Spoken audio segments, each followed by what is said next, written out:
Hello, Yeah, hello. hello, hello. Testing. Testing. I Oh, heard where's that? someone else's voice.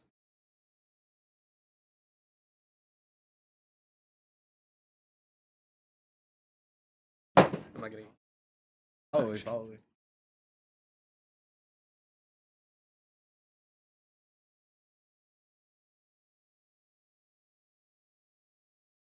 But I think.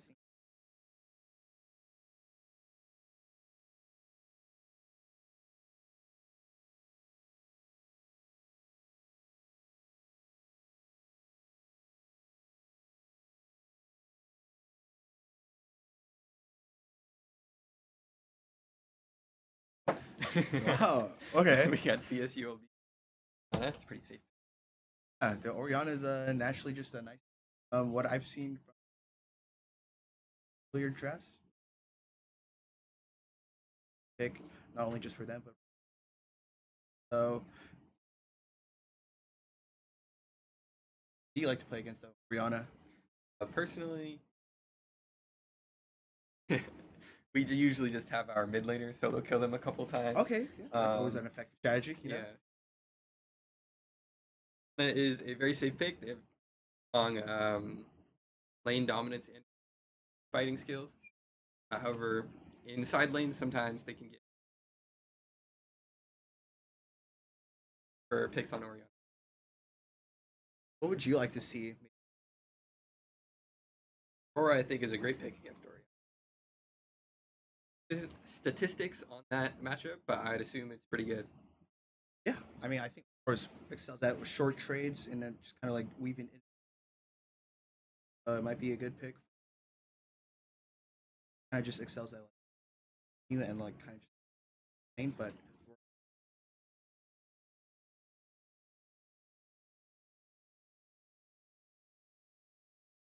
on SECU Black.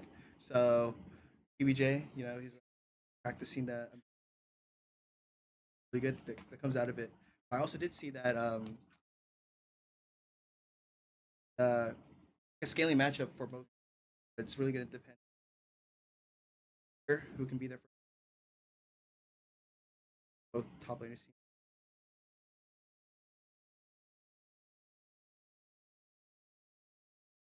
Champion scaled really well. Six, but we're in team fights with engage and items, so it'll be down to whoever coordinates with their team. We also see the Sejuani, so that is also another pick that they've been for a while. It kind of was a melee champion that can kind of combine with her E, kind of like has that synergy. Her freezes off and on. However, I will say that SEC's team is lacking some DPS, so they kind of have to be aware of that, as well as also CSULB too. Help in that. Well, B side, we do see the Oriana Nocturne combo, classic, and about the position, Nocturne being careful. CCLB has a very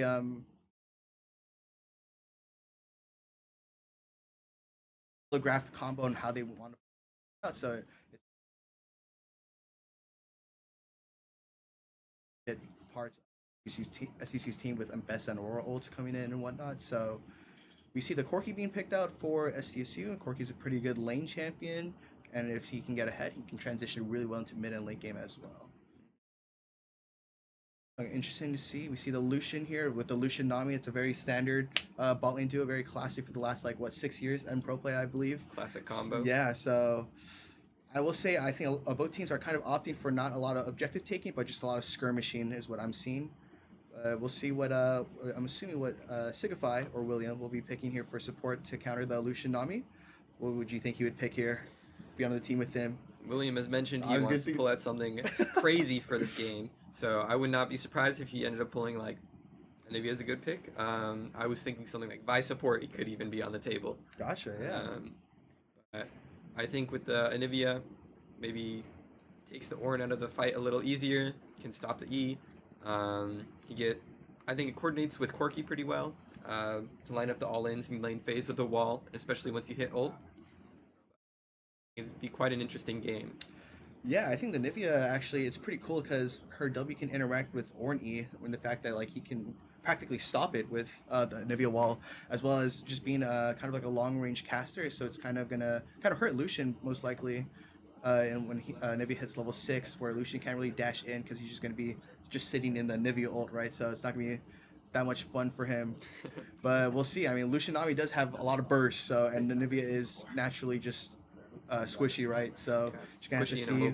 Yeah, just gonna have to see what happens in the matchups. But based on the draft, who do you think is like are you in favor for at the moment based off draft alone? So looking at the draft, it looks like CSULB's team has a much more standard team composition. They have very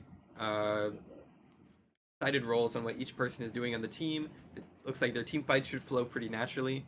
On the SDSU side, there's a lot of variability, it looks like, in what they want to do. They have more options, but it is more difficult to do all of these options and take advantage of their champion strengths. So, depending on, I guess, player conditions today, I think the match could go either way. Yeah, I mean, as we load into a game, we're hit with a pause, but I think we might just have some technical issues that are just working out at the moment. But yeah, it's gonna be fun, honestly, to see this first game. So I believe with the updated schedule, we're gonna be doing a round robin. So all the teams are just gonna face each other once, and then I believe the top 2 teams are just gonna make it through and play in the playoffs. So yeah, just excited to see every team play against each other, right? It's kind of like Worlds, you know, SCCU Worlds, you know, let's go. Yeah, so there'll be a total of 4 games today. Each team will play against each other for 3 games in the round robin, and then 1 grand finals of the top 2 teams after that. Yeah.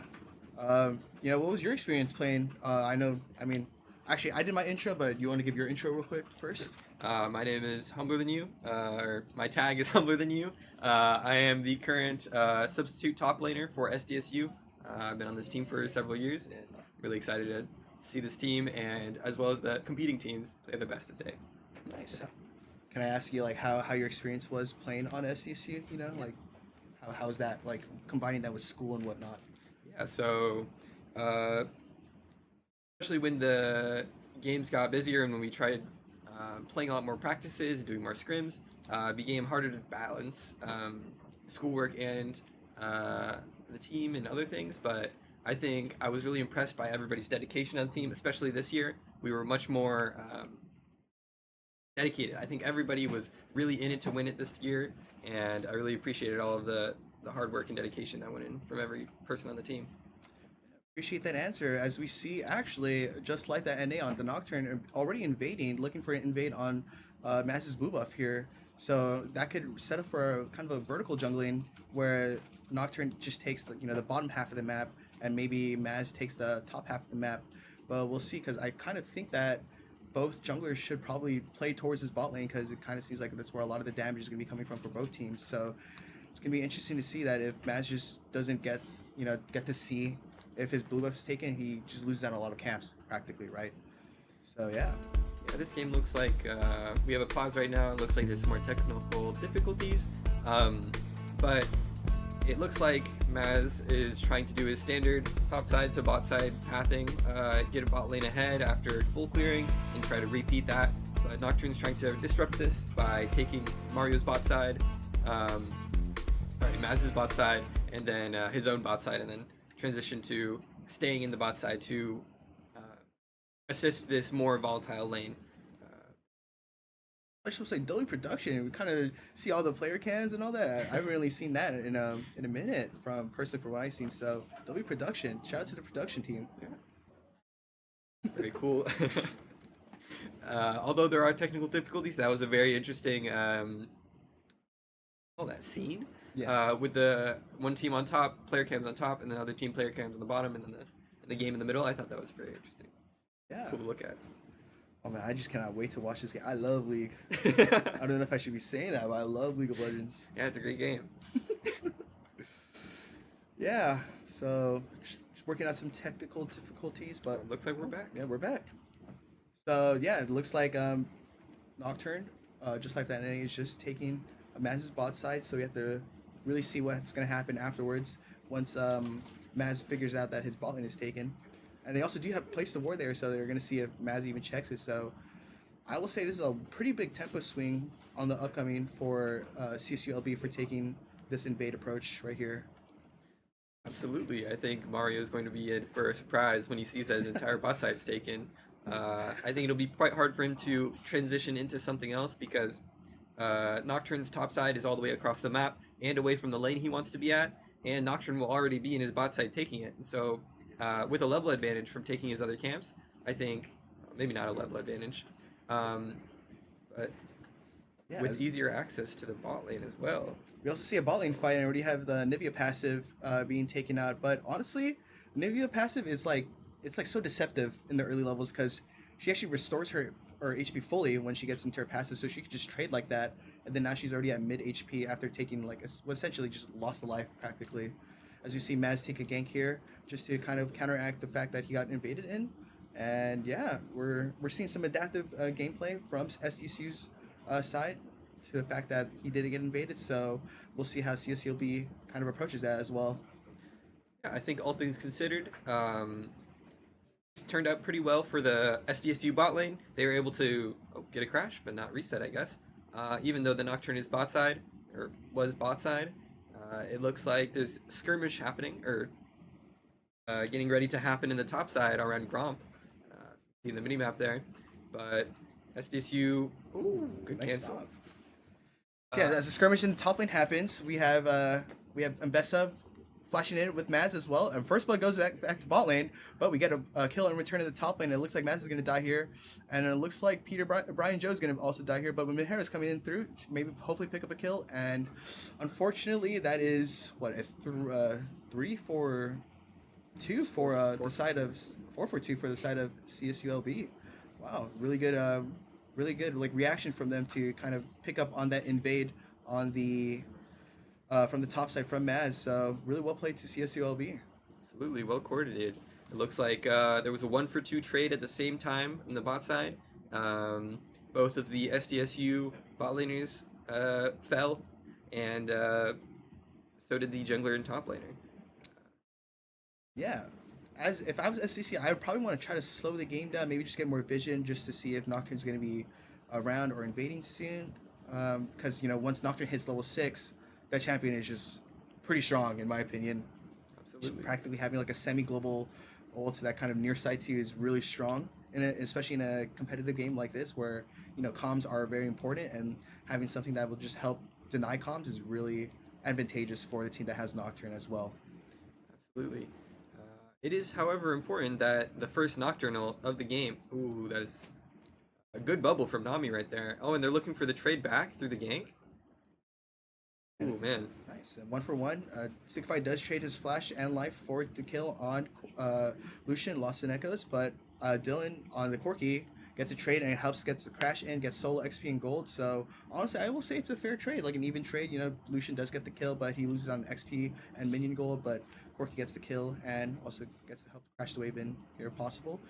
If Crasher 1-2-3 on the Nami doesn't stop him from that, Absolutely. However, for the jungle matchup on that side, though it was a 1-for-1 and the bot laners ended up being around even, Maz ended up losing a lot of tempo compared to just that life NA from spending a lot of time bot side, while Nocturne was able to clear his camps and take a reset. Yeah, if you can see the CS numbers right now, Nocturne is above like 2 to 3 camps on Sejuani, so it's going to be really hard for Sejuani to kind of just get back into the game if Nocturne's able to get that first ult, make something with it, and just kind of just stay ahead on tempo ahead of the Sejuani. So if anything, I will say we need to take probably just a closer look at the future team fights around objectives. So Dragon is spawned, Grove spawns, when it spawns. Just gonna have to see if people are just gonna move up for that and how we play with team fights. But once again, like you said in draft, the Nocturne Orianna combo with the Ornn ult combo is just so scary. So SCC really has to watch out for that in the team fights. As we see, just some light skirmishing in the top lane, but pretty good trading from Mbessa as well. Mbessa does get free armor pen on her ult, which is something that a lot of newer season champions are getting. So that's pretty fun always. Just getting free armor pen, just free stats, just for playing the game. Yeah. All of the squishy characters on the SDSU side are going to have to be paying attention to this Nocturne level 6 timer. Or just the Nocturne gank in the bot lane here. Good flash from Dylan. escapes both the fear and out of range from the abilities from Lucian and the Nocturne at the same time. But they do lose Dragon Pariah with that, so they do. But it does look like SCC doesn't want to give up Dragon Pariah or the Scuttle here, so it looks like they might fight over here. Good spell shield from the Nocturne, but he does have Flash, and that's a kill going over to Minhair on the Aurora, and they might look to just take Drag here. So it was a really good, I guess, like reactive play to whatever happened bot lane. So it was really nice for SCC to pick up this Dragon, and Drags are pretty OP this season. Yes. Just stacking Drags is like almost a surefire way to just kind of win out the game. You know, as sooner you get to Elder Dragon, if you're ahead, it's just better for you to help close out the game as well. Yeah. But I mean, as we were saying, even with that invade, Maz actually gets level 6 first before the Nocturne. So I will say Maz's his own personal game is actually back into the driver's seat for him to actually just take over the game or just be more proactive as well, as we see some more skirmishing in the top lane as well with Ornn versus Invesa. Very true, but these solo laners for the SDSU team have to be careful of the level 6 timer that is coming up for Nocturne. It could swing the game back into their favor, putting Nocturne back in the driver's seat. Yeah, I will say, like, SDSU has to just be very cognizant, as you said, of just this Nocturne, right? Because just one Nocturne ult can just turn things around. As we see a Nocturne ult into an Orianna ult as well in the mid lane, but no kills are looking to get out of that. That's 2 pretty big ults on cooldown now for like about a minute or 2. So SCC's bot lane is probably happy about that one too, you know? Absolutely. The first Nocturnal is generally a very long cooldown, and if he doesn't get anything of value after that, he's going to be quite behind for the next several minutes. Yeah, honestly. But he does get his Raptors as a consolation prize, Maz's Raptors as a consolation prize, and it looks to move towards Grubs as we see some skirmishing in the bot lane, as we see Nivea key onto the Lucian with a cleanse coming out, and then we get the Lucian going back in. Just kind of just fighting. Oh my gosh. Dylan gets hit with the bubble. Lucian flashes in, and he's gliding on them. Oh my gosh. But nice stun from Maz, or from the Nivea into Maz flash Q on the situation, and he doesn't get the kill. Oh my gosh. Playing with vision in the bush doesn't allow Maz to get the last auto attack to proc his Sejuani W? E. Which is the stun. That was really well played by CC's LV's bot lane. It was effectively a 3v2. So yeah, but we do have some just maybe looking for Minhair to probably punish the Orianna in the mid lane here. But yeah, overall net win for CCLB, you know? And during that fight, it was important to see on both sides of although the average level of the bot laners was even, SDSU support was missing their ultimate ability. And so that was a very pivotal part of their kit they were missing, even though the ADC was level up and able to dish out more damage. Extra utility from the support ultimate was missing, and I think that was something that turned the tides there. I will say also that as the game later goes on, Ornn is going to be dishing out the ornaments for his team too, so if this Ornn does get unchecked in the top lane, he's just going to be providing his team more stats, and even if they're down in gold, I think the stats in the gold for the item upgrades is going to be making up for that too. But SCC is looking a little behind at the moment, so we should just probably wait to see what they can do. Maybe run an objective. I know Drag spawning in 2 minutes. Maybe see if they want to like set up for that or whatnot. But yeah, honestly, how are your thoughts on the game so far? It's kind of a banger. Not gonna lie. We see a Nocturne ult in the mid lane, and Aurora is using his ult to escape, but unfortunately does get clipped out by the Orianna W. A Nocturne ult too. It was a great Nocturne ult. You have to be very careful about communicating the ultimate timers and the position of this Nocturne on the map. We did just see that Sejuani did come bot as a kind of like a repeat gank, and we see Corki actually get the shutdown on Nami. I didn't even know she had a shutdown, not gonna lie. So it's pretty good for Dylan to actually get back into the game after that 3v2 that happened earlier in the game. So I kind of like that both teams are kind of like taking some blows at each other, right? They're both teams aren't really just being reactive, but they're also being proactive too, and they're just trying to make their own plays. So it's really going to be interesting to see, like, at objective fights, you see, like, who's going to be more proactive, if the proper setup is there for them to actually get onto their carries and whatnot. So, yeah. Oh my god, I'm kind of excited for this game. Oh my god, low-key a banger. This is a banger game already. Both teams have been trading blows the whole time. Bit of a fisticuffs being exchanged here. Although SDSU is down around 2,000 gold, they are up 1 dragon, giving them extra time to scale and to breathe so that CSULB can't just rush for the Dragon Soul and then for the Elder Dragon to close out the game. Yeah. As you see Nocturne kind of hovering around mid, he does have his ult soon. Maybe he wants to get Prio for or Vision around Dragon, which is spawning in 20 seconds. As we see them probably trying to punish Anivia for getting Vision, or they're just looking to get bot lane chunked or whatnot. As you see the Nami will come out, and we see Umbessa TPing and Aurora TPing as well. So it's going to be a 4v4 down in the bot lane here. Ornn does have TP, so he's going to probably just shove out the rest of top lane before potentially TPing down, but at the moment, SDSU does look to posture towards the dragon here. And SDSU is able to get this dragon without getting picked here. That will give them another timer. 10 minutes total extension on the Dragon Soul for CSULB, which would be very good for their... Oh my gosh, the Nocturne Oriole just falls a little bit short. And there's not quite enough follow through from the rest of the team. They're a bit too far away. Oh my gosh, as we see Peter Brian Jug going in. Oh my goodness. Unfortunately dies, but we see Minihara dancing on their ankles for a little bit. Oh, he unfortunately dies to Lost in Echoes on the Lucian. But yeah, I was just really curious to see if the Nocturne Oriole would like follow through, but it just did fall a little bit short. SCC did get the dragon, but CSULB gets some kills in return onto their main carries, which is kind of scary also for SCC. Even though they got the dragon, the enemy carries that they need to be locking down are only getting stronger and stronger and whatnot, right? So yeah. That is true. If the gold lead keeps widening, and especially the gold on the carries of the Orianna and the Lucian, gets so extreme to the point where SDSU, with their dragon lead, don't want to take Soul because that means Elder Dragon comes up sooner. And if that gold lead cannot be shortened, and the Dragon Soul cannot make up for it, then they want to delay their own dragon taking, which is quite a pickle to be in. As we see Lost in Echoes on Lucian going in, thinking he could probably get a nice chunk on Dylan. However, Signify responds with a Nivea Q to stun him, and we get the shutdown on Dylan.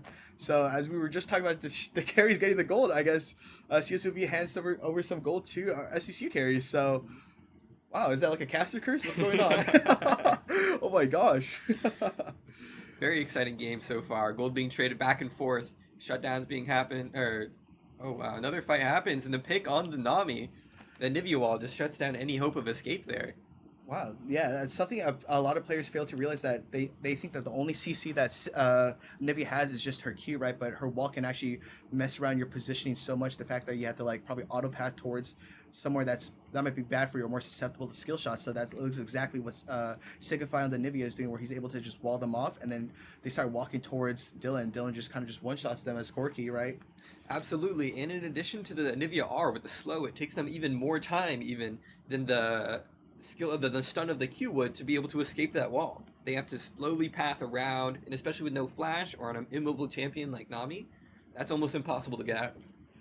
Yeah, as you see, the role quests are starting to be complete.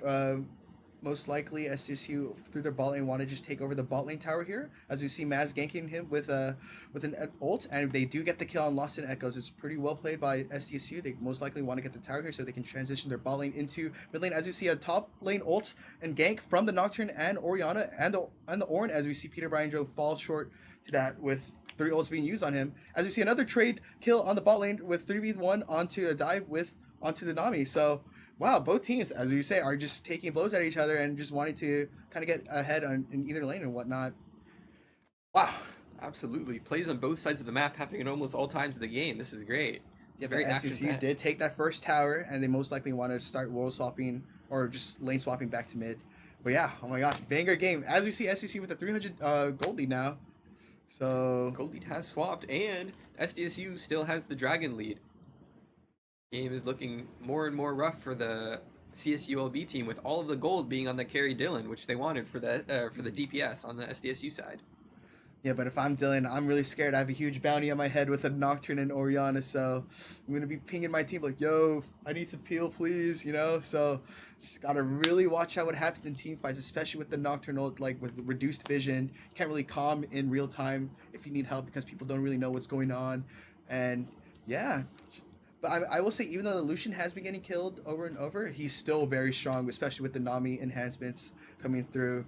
So, you can see the impressive almost 3,000, 4,000 gold lead Dylan has almost everybody else in the game. Dylan is very strong right now, and he can one-shot almost everybody in the game, almost at 3 items at the moment. Yeah, and he almost has his Muramana stacked too, which is going to be a really big power spike for him too as well. Hopefully he can get that stacked by... I don't think he will get it stacked by in 50 seconds for the drag, but he should be damn near close, you know? Absolutely.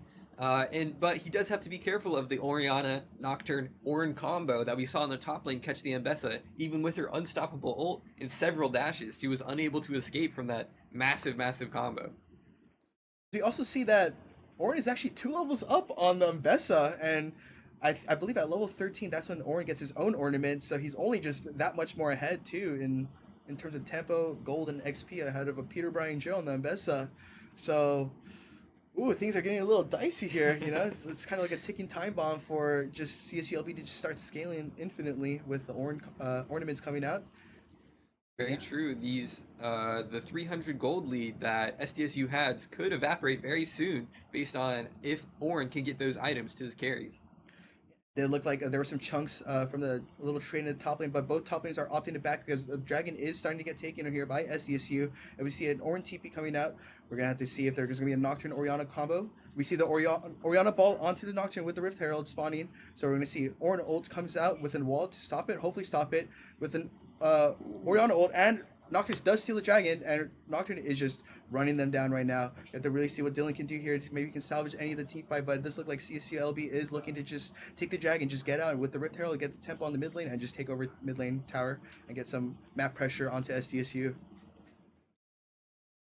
I was going to say that Dylan is alive, even though they did get the dragon, but they don't have the big combo to kill Dylan anymore. But he was unable to have that much space, as a Sejuani was dead, and the tank could not create space for their ADC. Yeah, as we see, Ambessa unfortunately missed ult, and Signify gets caught out too. They wanted to try to get just a return killer or anything, but we see on the player cams it's all good vibes still. As PBJ is smiling after missing the ult, but it's fine, you know. The vibes are up, as PBJ would probably say, or Peter Bryan Joe, if you will.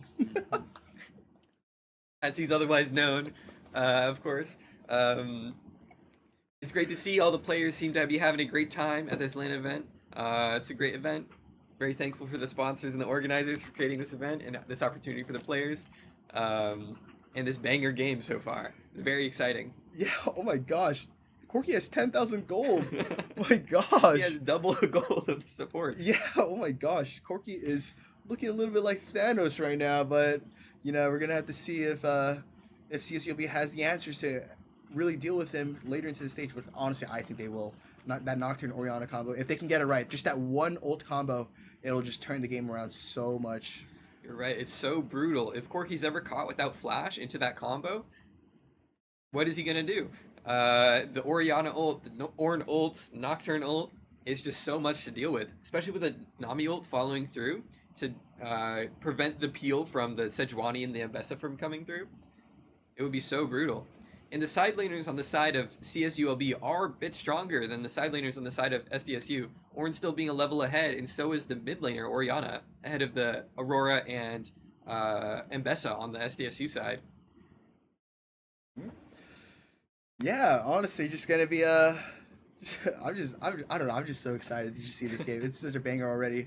You know, I always love a good game of League of Legends, and it's shaping up to be a pretty banger game. We are 20 minutes in.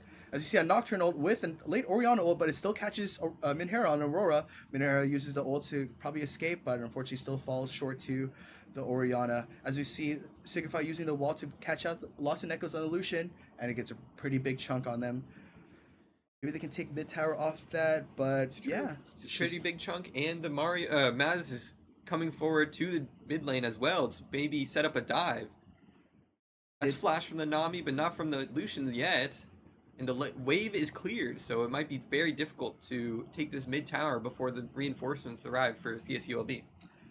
Yeah, really good proactive play from SCC to try to get something out of just losing Minhera in the bot lane, but also well played to CSULB for pretty much outplaying the gank and surviving and making sure that their mid tower is left untouched here. But it also did seem that Ambessa did kind of shorten the XP gap between Ambessa and Ornn, so it's nice to see that. But he is also down 300 gold from the Ornn. But yeah, I mean, all the gold is literally on Dylan right now. So SEC just does need to play around him, especially around objectives and whatnot. Maybe look for picks with him. Yeah, I will say that both ADCs are short range. So if Lucian ever just dashes in, could also be a death sentence if, likewise, if Dylan just dashes in too. So, yeah. How are you feeling right now, Sean, about this game? I'm feeling it's very exciting so far. It is true that Corki has so much gold over everybody else in the game, but that does put a big target on his back for the Nocturne Orianna combo that we've been talking about so much. There's a fight here coming out from the top lane here, but Ornn is so tanky it does maybe an eighth of his HP and he just walks away, shrugs it off. Yeah, that's with a free 20% armor pen on her ult too. So Yeah. what does that say about Ornn? But as we do see, Drag is spawning in 40 seconds, and both TPs are up for top laner side. I'm getting deja vu right now, where top laners are kind of just duking it out right before Dragon, but it does look like an early TP for PBJ just to get maybe some lane prio or river prio right now onto for Dragon. Dragon is spawning 20 seconds, and SEC is really trying to get that drag prio here. Just kind of looking for any chunks or just securing visions and whatnot. So yeah, I like this play from SECU. Just snuff out the vision, make sure that they don't really know where they're walking into. Maybe we can look for a catch, maybe with a Nivea and whatnot. But they do have to watch out just for the Orianna and Ornn too. So we're gonna see how things pan out as we see kind of looking for mid prior here. As we do see an ornament coming out to the Nocturne. So it's like a free 300 gold worth of stats going to the Nocturne as he's stunned. And we are picking the Nocturne here. Does he manage to survive? Ooh. Oh, and threaded the needle for the Sejuani ultimate. Oh, as we see a good Orianna ult to actually help kind of disengage the fight, and a good Ornn ult to help disengage too. But that, oh my gosh, everything is happening all at once right now. And Nocturne was able to use his ult right before he died to snuff out vision for the team SDSU, and they were able to get poked out and pushed off of the dragon, even though they did manage to take out the jungler. Yeah, as we do see Mbessa just take it back here, and we're just seeing SEC stall out for the dragon, so Mbessa can come through. I like that play from Peter Bryan Joe, where he's able to just kind of back and get full HP so he can actually help defend the mid push that's coming out from here as CSCLB surrenders the dragon here. But I think in favor, it looks like for SCSU, right? I don't think they lost anyone, and they killed the jungler and got the dragon. So they're on soul point for the Cloud Dragon soul here at 24 minutes into the game. So we'll see. We'll maybe see our game winner in 5 minutes for that soul fight. Who knows?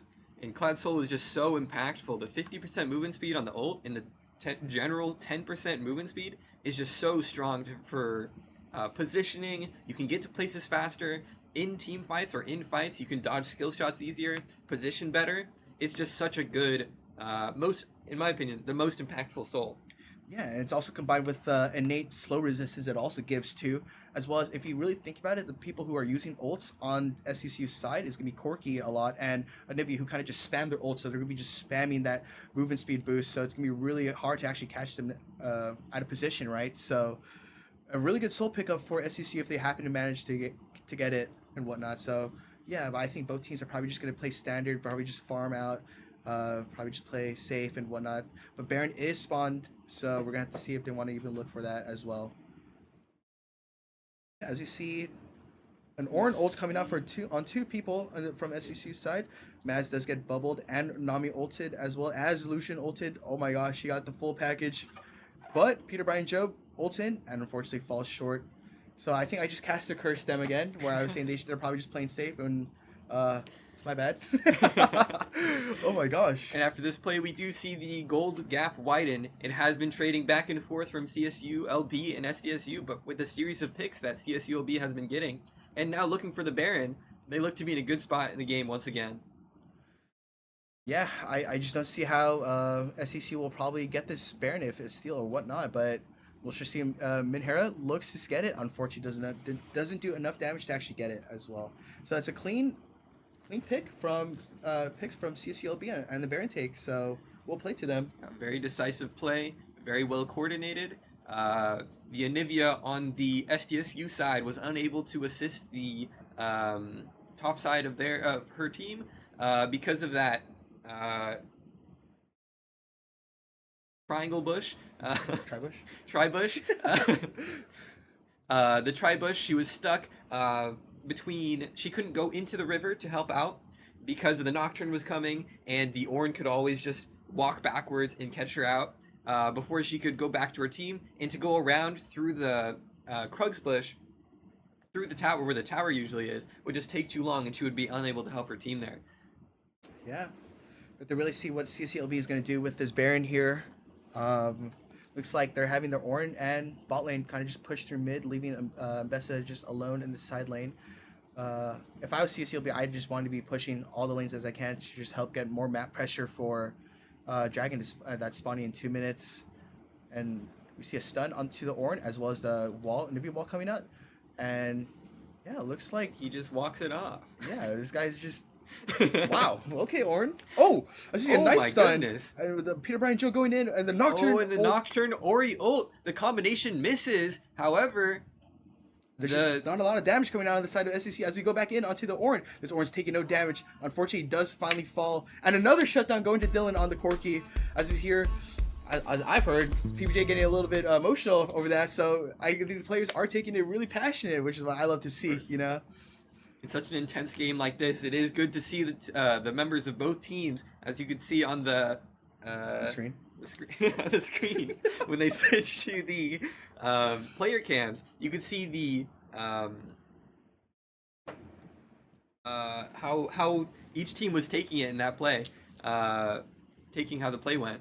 And that pick does swing the tempo back into the side of SDSU. CSU LB is losing their Baron advantage here. Baron is ticking down. It's only got 39 more seconds left. They are going to have a hard time getting any more advantage on the towers after this. Mm-hmm. It was kind of crazy to see though, like, even though both teams were like fighting a lot, there was not a lot of damage coming out, so it's going to be interesting to see that. We see the soul fight is coming here. If SCCU gets this dragon, they get the soul, but if not, they're denied another 5 minutes away from just getting another dragon. But it does look like CSULB is taking a proactive approach and just maintaining that choke and making sure that SCCU can't really just walk in to just start the dragon and whatnot. So yeah, you have to really see all the ults are available right now for CSULB. As we see, Maz just trying to take space for his team. Ornn misses the E, but seems to be on the opposite side. So that is Ornn ult unavailable now. However, the Orianna Nocturne ult is still up for CSU LB side.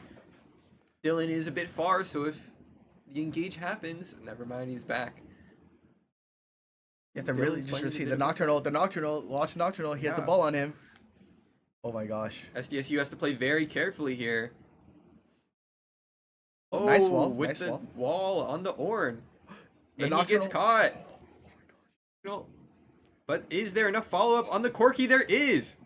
Oh my gosh. But Peter Bryan Joe is going in. He gets sniped with the bubble. Well, nice bubble from the Nami. I see Minhera goes in, gets the snipe onto Kraos on the Ornn. The W out. A 2 for 2 so far for both sides. Both teams are a bit low on damage now. However, the Orianna has the potential to have sustained damage for this fight, but it looks like everyone is taking a reset here. And Minhera is taking the TP back, as well as the CSU LB mid laner. Oh my gosh, I'm so nerve-wracked. Oh my gosh, I'm so nervous right now. This is such an intense game. Oh my gosh. There is quite a lack of vision on the top side of the river here for SDSU. It will be hard for them to walk up at any point. It looks like the supports on both sides are low on vision, out of wards, as they've already all been cleared. Dragon's at 3k health. It's going to come down to a 50-50. Who's going to get it, Maz or just like that? They opt to kill the... And Maz gets the soul. He gets the soul. But they're trying to get some return kills on SCSU. They got Signify, and they're about to get Minhera. As Minhera gets the kill onto Nocturne. Kill on Nocturne. Oh my gosh. Wow. What an intense game. Oh my gosh. I was like holding my breath while I'm casting right now. Oh my gosh. That was such a banger fight. A really long fight, honestly. That was like 2 minutes worth of fighting. Mm-hmm. But SCCU does come out on top with the soul. We also do have to watch out. Elder Dragon is up for the grabs in 6 minutes or 5.5 minutes. So if SCCU happens to fail that team fight, then the game might just legitimately be over, because Elder Drag is just the game-ending dragon, right? So I have to watch out for that. Absolutely. And so even with the Dragon Soul, you can see the gold lead is still on the side of CSULB. In addition, they have the ornaments on almost every single person on the team. That means that their stats from these items are even higher than the gold lead would suggest. Yeah, and we see that Baron is spawning in 20 seconds, so we have to really see what both teams are going to do in that regard. If I have CSLB, I will start clearing out mid prio and start getting vision into the river and just snuffing out vision. If I was FCSU, same thing, honestly. So, yeah, as we see some wards coming out from Sigify on the Nivea, trying to look for a pick onto the Lost in Echoes, but unfortunately doesn't get it. But does get the wall. And he gets the flash from the Nami into the Nocturne ult. So Nocturne ult is now down. Ooh, Dylan is tagged by the Ornn and Nami combo, but Maz gets knocked up. And Peter Brian Joe escapes. Peter Brian Joe on Vessel. Oh, he's in the back line. Unable to close out any of the kills, though, however. That is really close for both sides, honestly. But CSU LB does come out on top with 1 kill. Absolutely. This does, however, this does illustrate the importance of this vision control around this Baron, or this objective. CSLB is able to play much more freely because they know where everybody is at all times on the map. And SDSU has to be very cautious for the Orianna ult, for the Nocturne ult, for the Ornn ult even, because they don't know where everybody is. And Dylan is not able to get the DPS that he wants at this point. If you really think about it, they were fighting over that pink ward. Yeah, that's just how important vision is in League, especially around this game-changing objective, which is known as the Baron Nashor, or I like to call it the Purple Worm. Yeah, oh my gosh, SCCLV is just clearing all the vision right now, so SDSU is going to have to start from a blank slate here on how to approach the Baron, as we get 1 ward out here, but it's spotted up by the pink ward, so it's not giving any vision, as we see Ornn giving vision for the Minhera onto the Minhera. Minhera is low on mana. Yeah. But the Nocturne and Orianna ult combo did miss, so they're just punishing here, as we see Nocturne is dead, as well as Ornn is dead. Dylan with the double kill. Valkyrie's forward. Redemption coming out. Flash ult. Oh my gosh. That is almost a clean sweep for the SDSU side. Wow. Absolutely given from their Dragon Soul there, giving them the movement speed to catch up, to chase, to reposition, and the escape possibilities from Aurora were available because of the Dragon Soul. He was just so fast. Yeah.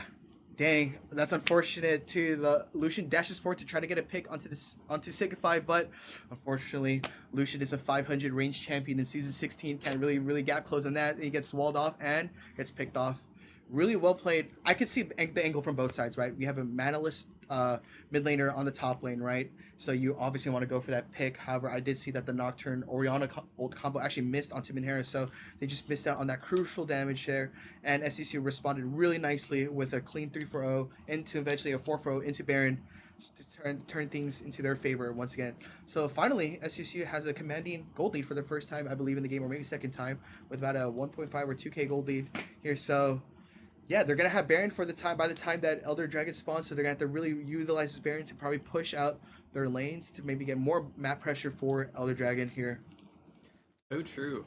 And in addition to that Nocturne Orianna combo not quite hitting, it looked like the Ornn was unable to hit the second part of his ultimate ability because of some kind of CC, or perhaps he just missed it, but that would have gotten the amount of CC and the damage they needed to kill the Orianna and perhaps turn the fight. And it looks like everybody is reset for the Baron, and they're trying to get the pressure and the use out of this Baron Nashor pushing capabilities.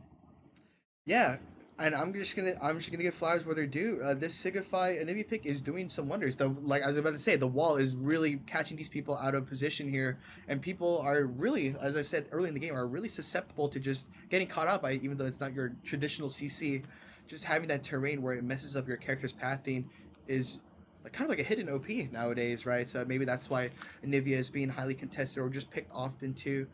As you see another Anivia wall coming out, and it kind of negates the Ornn E combo that he wanted to get to use to escape.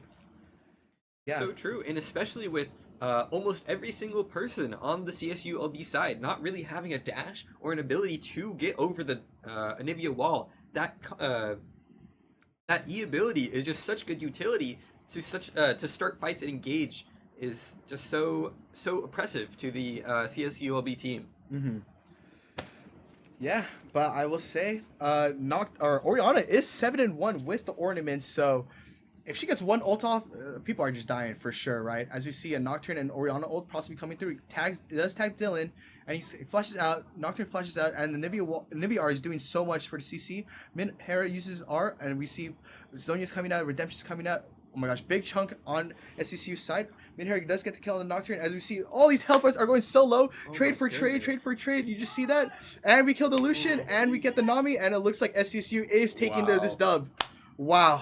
What a crazy team fight. Oh my gosh. Caught Dylan with the Ornn ult and the Nocturne ult and the Orianna ult, but he was just able to flash out of that Nami R, and which allowed him to survive the Nocturne and get away far enough so that Anivia could peel for him. And then another time there was the QW combo on like 4 people from the Orianna here on the SDC side. And that almost killed 3 of them, but they survived. So many people survived at so many points in that fight with just around 100 HP. It was so intense. What a great game. GG's. SCCU is 1-0 for the day so far as the first game. Oh, hey, guys.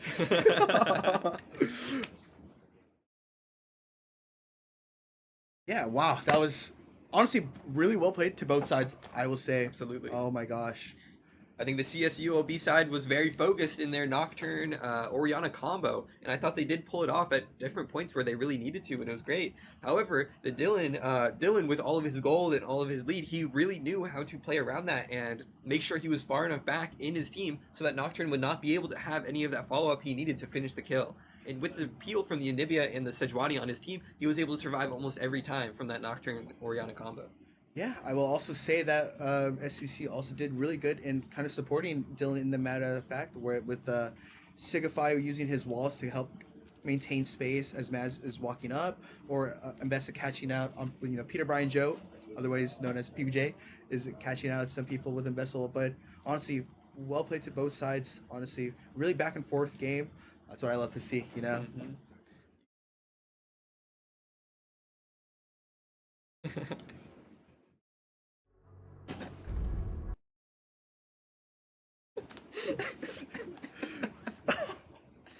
Over showing intermission. Funny as fuck. Oh my god. I feel like a child. Cassie rap.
Hi all, welcome back. We're back with another banger matchup. Would you like to present who what the current matchup is going to be today?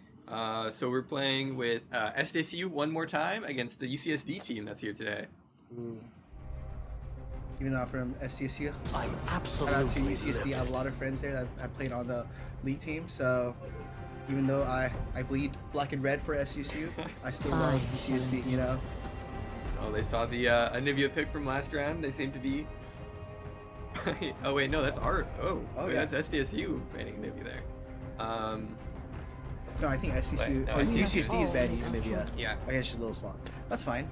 Yeah, it looks like it's like gonna be another banger matchup. You know, SDSU did participate in a show match against UCSD, which you were a part of actually. Absolutely, yeah, that was a great time. Everybody at SDSU was so kind. They were so inviting, and it would be great to be able to go back there again. Fantastic. As we see Peter Brian Joe, otherwise known as PBJ, his Rumble getting banned out, Sigify's Navy getting banned out, and his Bard as well, so he's getting double banned out. And we see SDSU banning out the Lux, Karma, and Vladimir. So it looks like the mid lane ban for Lux, Karma for support, and I think the Vladimir for their top laner. Seems to be a Vladimir main. Yeah, but it could also just, I mean, that's just a lot of bot lane picks already out of contention already. Or with Bard, Nivea, Lux, and Karma potentially, right? But we do see a first pick Corki actually. Corki one more time for Dylan in this game. Yeah, that is very punishable this early in the draft, so we're going to see how UCSD responds to it. Might play like Caitlyn Thresh here. Alvin Chang Rocks is known as a Thresh guy.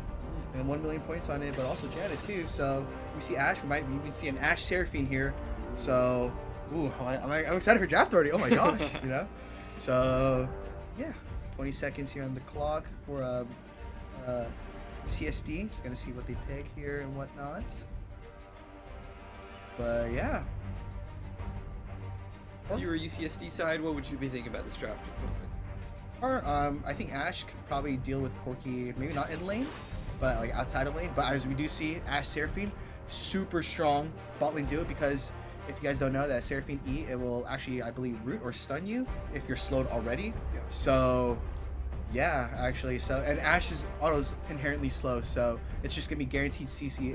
It's as if Seraphine has like a built-in Rylai's, right? If she combos well with Ashe. So, Corki's gonna need a lot of help with that. And we actually see the Elise pick. Yeah, Sigify has been practicing the Elise support, which is super lane dominant, right? You just play for cocoons and just blowing up one target. So it's easy for SEC to kind of coordinate for that target selection onto whoever that they might catch out. He has been mentioning the more tanky Elise pick recently with the Vandal Pipes, and so it's a bit less punishing if you're ever caught out of position, and you can re-engage later in the fight maybe. Yeah. As we see the Ornn being picked up by Peter Brian Joe, or PPJ if you will. Ornn is one of his more trusted picks, but wow.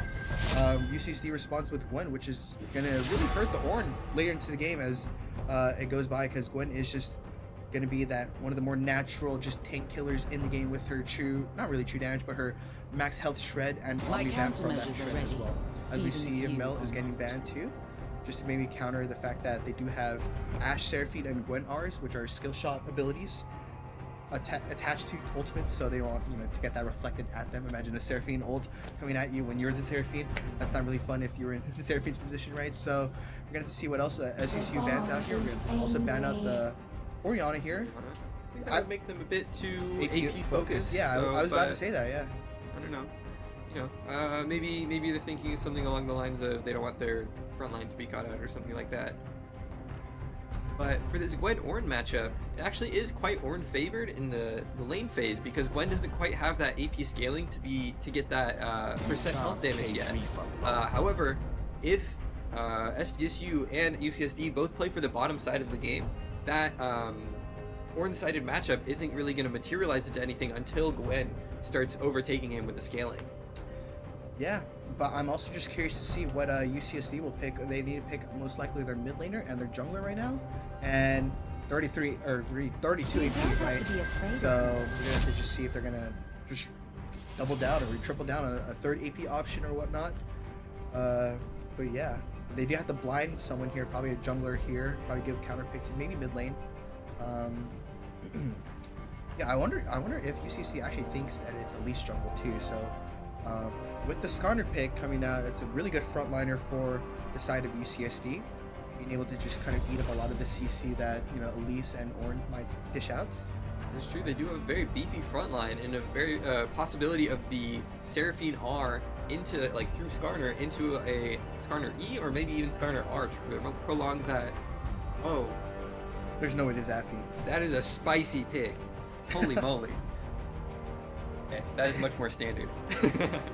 Yeah, I will say though that Jarvan might not get a lot of value out of this game, maybe just on the Ashe Seraphine, but Gwen and Skarner already can get out of his E. If anything, Skarner can actually work into the Jarvan because when Skarner E's, he'll attach or attack the first person and just drag them into the train. But we do see SCC hovering Nefuri, which is a pick that Minhera has been liking in the mid lane, and we kind of have been alluding towards the fact that UCSD might need to pick a AD mid laner since the fact that they already have 2 AP on the side of UCSD. But we'll see. 30 seconds and we'll just see what we have from the entirety of the draft here. While SDSU seems to be or UCSD seems to be a bit low on AD damage, SDSU on the other hand seems to be quite low on AP damage, as their only AP comes from the Elise support, who may or may not be building tanky this game. But UCSD does end up picking a third AP champion on their team, and so Ashe will be the only AD champion, and Ornn will be able to just stack all that MR, and just by being tanky, will be able to tank a lot of the Ashe damage as well. Yeah, if I'm SCSU, I'm pinging everyone, buy some merch treads here. You have Ashe, Seraphine, everyone has hard CC besides the Gwen here. It's actually kind of scary. If you're caught up by one thing, and UCSD, they're a phenomenal team. They know how to communicate what they want out of a team fight, so it's going to be really scary, right? One CC, you're practically dead, in my opinion, right? UCSD has so much pick potential with the Ashe R, with the Lysandra, in the follow-up from the Seraphine and the Lysandra, or in the Skarner. It is just so difficult to get out of that situation if you ever do get picked. I will say though that SCC does have some counters to that, where Nefiri has her her Fizz E, where Nefiri becomes unstoppable. Elise has the Repel, right, where they're able to become untargetable. Ornn is unstoppable during his W, right? So just because there are some hard CC on the side of UCSD, it doesn't mean that SCC doesn't have options as well. It's true. Both teams are very pick heavy, with the J4 also able to do on the opposite side, being able to pick out that Seraphine and Ashe, who are immobile and just need to use Flash to be able to get out of J4 ult. We'll say though, if I'm Jarvan, I'm scared because if I'm picked, I'm just dead low key. Mm-hmm. If I don't EQ in time to buffer any CC, I'm probably gonna be most likely dead, right? So, but yeah, honestly, based off the draft, who do you think has the upper edge in this game? I would give the edge to UCSD in this draft. Mm-hmm. I think their game plan is much easier to pull off. I think that with the low amount of AP damage on the SDSU side, maybe their carries could even go Tabbies and be able to live through J4 ult or something like that. And on the other hand, Tenacity works really, really well on SDSU side. So maybe Merc Treads or Sterix Gauge for the J4 could save him a lot from the UCSD side. Yeah, I will agree. I think I'd rather take UCSD's draft here. It's really going to depend on the fact if Lysandra can really combo well with the other members on their team, right? Because Lysandra is very short range, but if you're in her range, you're obviously just going to get CC to oblivion, right? Her R is just a point and click. You're not moving button, So, and also it also helps Lysandra with ganks too, right? If they got caught out, right? They can ult themselves, right? And just kind of negate or buy time for the other teammates to actually come through and help Lysandra out. So, yeah, honestly, a lot of tools on both sides of the team, but yeah, we're loading into the game as we see the matchups here. Another pause. Looks like there's a bit more technical difficulties here. But everybody is excited for this game. In the chat, we can see some banter from both teams. Seem to have a good rapport going on. Everybody seems to be all smiles. Very excited for this game coming up. Yeah, I just think the vibes between STC and UCC are always so nice. I think also have more collab events with them, in my opinion. But I don't know. I just love both schools, honestly. So yeah, as we see that UCSD is already commanding bot lane prio here by just stepping up here. Corki and Elise can't really do anything level 1 here. As we see the Glizzy Nefiri in the mid lane. Minhera loves Glizzy Nefiri. My $1.50 Costco hot dog combo looking at me, you know? Such a great combo. Yeah, but we also do see both junglers are starting topside and looks the path towards bot lane. So we're going to have to see if there's going to be a scuttle fight or whatnot. See if any bot lane chooses to push for prio level 3 for Scuttle Crab. And once again, it does look like it's going to be a handshake matchup in the top side. Both the Ornn and the Gwen are just going to be able to scale up really well here, and pretty much for free, as it's hard to get a very significant lead in either of those sides of the matchup. Yeah. Honestly, just we're just gonna really have to see what happens at levels 3, like where everyone gets like their full basic kit unlocked without their ultimate. But it just looks like oh, as we see, Signify going in already going in. Flash coming out from the Seraphine, but they do get first blood on UCSD's side, unfortunately, as Dylan might need a flash out here. And yeah, the lethal tempo from Ashe there, just doing so much work in these early fights, and the poke from the Seraphine before the fight started at level 1, being able to get that Elise down around 200 HP before the all-in started was just so pivotal in being able to have Seraphine live and Ashe being able to DPS her down and then turn onto Dylan to force his flash. Yeah, that's just genuinely the power of a double range bot lane where if the support is melee most of the time, right? It's just hard for them to play, and if they get chunked out before they get engaged, they're just gonna be an easy target to kill, as you saw there, where Alvin Changrock was able to survive the initial burst from Elise. Yeah, honestly, Elise is kind of a little weak now, especially without Ignite, but gonna have to see what happens here as we see a tier pickup from Seraphine actually, and a double longsword going to the Ashe. Yeah, this gold differential in the bot lane is so extreme even this early.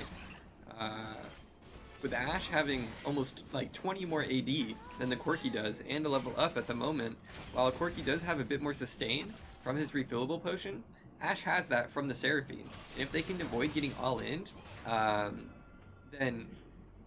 then the Seraphine and Ashe will just push the Signify and Dylan lane out of their lane. Yeah, as we actually see, Jarvan is looking for maybe a potential top gank, but I don't think anything would really happen out of it. He is on vision. I don't know if he knows he's on vision. But yeah, both junglers just playing standard full clear with a scuttle.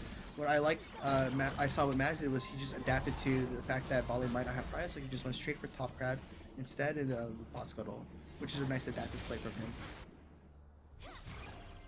But yeah, I mean, you gotta do something about the UCSC's bot lane right now if you're SCSU, right?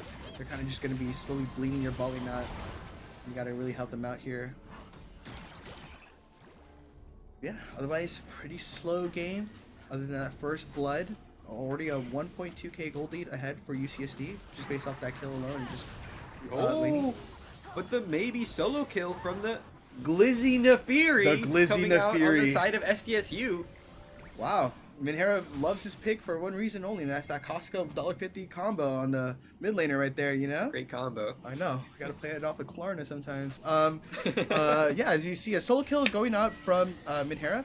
I just noticed actually that he didn't take TP, but he instead opted to take the Ignite, so it really leaves Lissandra very susceptible to maybe getting killed, solo killed, pre-6, right? Since they don't have a combat sum to actually help with the fact that Minhera has Ignite. But yeah, 300, 400 gold lead for the side of Minhera on the Nefiri. Oh, but you can see the gold lead for the bot lane is staggering. It's almost 50% more gold than, or Ashe has almost 50% more gold than the Corki does, the side of SDSU. And another brawl happens in the top side, where the Ornn is also down around 20 CS. Oh, but a beautiful E from Signify there. Maybe can secure the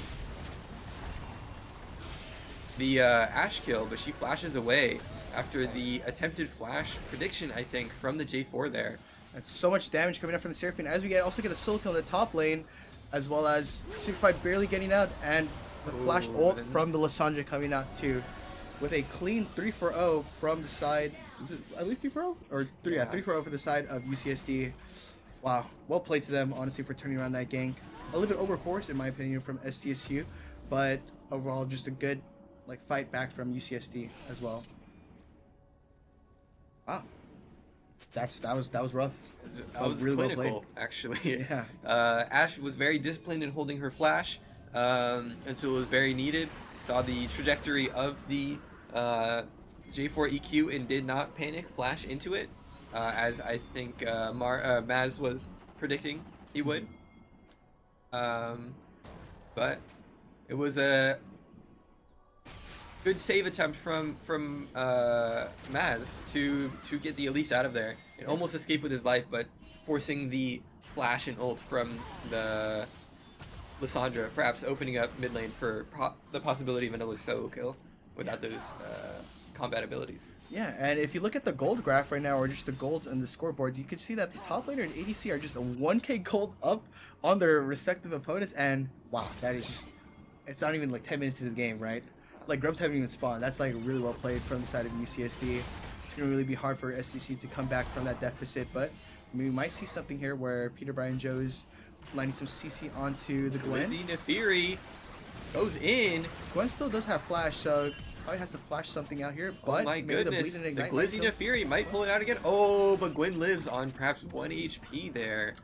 Very close, very close. That is really close. That's really unfortunate too that Inherent burnt both sums. There's now flashes for a possible Lissandra gank now into, you know, Lissandra and Skarner. But yeah, well played to Day by Day for surviving that as well onto the from the gank from the Fury. Another bloodbath happening in the bot lane there. Some big poke on the Sigify, on the Elise there. The combo of the Ashe and Seraphine is just so brutal because on Seraphine E, if the target is slowed, then the E will root. But if the target is rooted, then the E will stun. And so with the Ashe slow, if the Seraphine chooses to use the double E ability, it can just be so much CC for so long there in the root, and then the stun to prevent any type of escape abilities or fighting back even. Yeah, and just a reminder, it is Summoner's Rift, it's not Mayhem where you don't get combo broken, so unfortunately you're just gonna have to deal with that unless you get Merc Treads, right? And I don't even see like what kind of like maybe tenacity options that Dylan might be able to get besides Merc Treads, right? He's just gonna have to deal with it, right? Oh man, it's gonna be a little rough here. And I feel like every minute that Elise doesn't get a kill is like 2 minutes that she's gonna be eventually just scaled out of the game, right? Be really hard. You have to like set for tower dives or something. If you know that they're on grubs right here. If I was SCC, I would just try to be looking for a bot dive here. Seraphine doesn't have 6, so it actually is possibly playable. Ashe no flash, so they have to look for something here. Dylan is kind of though. It's a flash E from the Elise. Oh, and then a 3-man ultimate from the side of Seraphine. Oh, and unfortunately, Dylan happens to tank 1 tower shot too many. But and Glizzy Nefiri comes in and cleans it up. Nice. With untargetable reset, allowing her to avoid the tower shot, which would have done perhaps 500 damage with the tower ramp up mechanic. Minhara doesn't want to go down quietly in this game, in my opinion. He is looking to get all the gold and maybe try to look to posture his team towards a better situation, towards hopefully the mid game and whatnot. But that was a good dive, but also really good ability to try to outplay from the side of UCSD with Seraphine just barely getting ult and stunning 3 of them as well, or charming them. As you see, an Ornn ult onto Day by Day. These flashes, by the way, but the Gwen is immune. Gwen is immune. Gwen is immune. That's all we can really say about that, you know? An all-in attempt from both the Ornn and the Gwen there, but both just unable to quite finish out the kill. Yeah. But, I mean, I'm glad that SCC isn't looking like they're just rolling over and dying, right? They're being proactive, even if they're at kind of like an early deficit. So it's really well played to their side, you know, just for having that mentality to just always be going for something and whatnot. But we actually do see that Ashe has already completed Hex Optics, while Corki just has a Phage and a Tear. It's true, and you can see in the build of Sigify at the moment, he does seem to be going for those Vandal Pipes, meaning there is almost 0 AP damage coming from the side of SDSU here. Yeah, I think Skarner's going to have a really fun time building Unending Despair, Tabbies, and whatnot. And Zonia's is just be super OP on the side for Lissandra and Gwen here, right? Just having that armor against everyone, right? And even Seraphine, perhaps, to escape from the J4R. Make them so tanky. anything, I think your only AP damage on the side of SEC is just Ornn. And they just nerfed him this patch too, so oh, it's gonna be a little rough with the brittle and whatnot. As you see, an Ash ult coming onto the Maz, but flashless. Oh, 3-man ult from the Jarvan, but no follow-up. Is there damage to follow up? Another 3-man R, it looks like. Oh, just 2-man. 1-man even. From the Seraphine there. But it was a beautiful response from the UCSD team, responding to that J4 all-in. Yeah, there might be some miscommunication going behind for SDSU. It kind of seems that Jarvan dove a little too far forward without any damage. As you see, a potential solo kill from Day by Day onto Peter Bryanjo, and he does get the solo kill onto them. Well played. I believe he kind of predicted the flash, or I'll just use the skill shot in a way to where even if he does flash, he still gets hit. So well played to Day by Day on the Gwen over there. I think PJ ended up using... Oh, but the Glizzy Nefiri once again going damage for the solo kill, cleaning it up with the untargetable ability, and the Glizzy Nefiri strikes again! Wow, Minhera does not want to lose this game. He is so comfortable on this pick. I know, he is putting this team on his back, but we do see...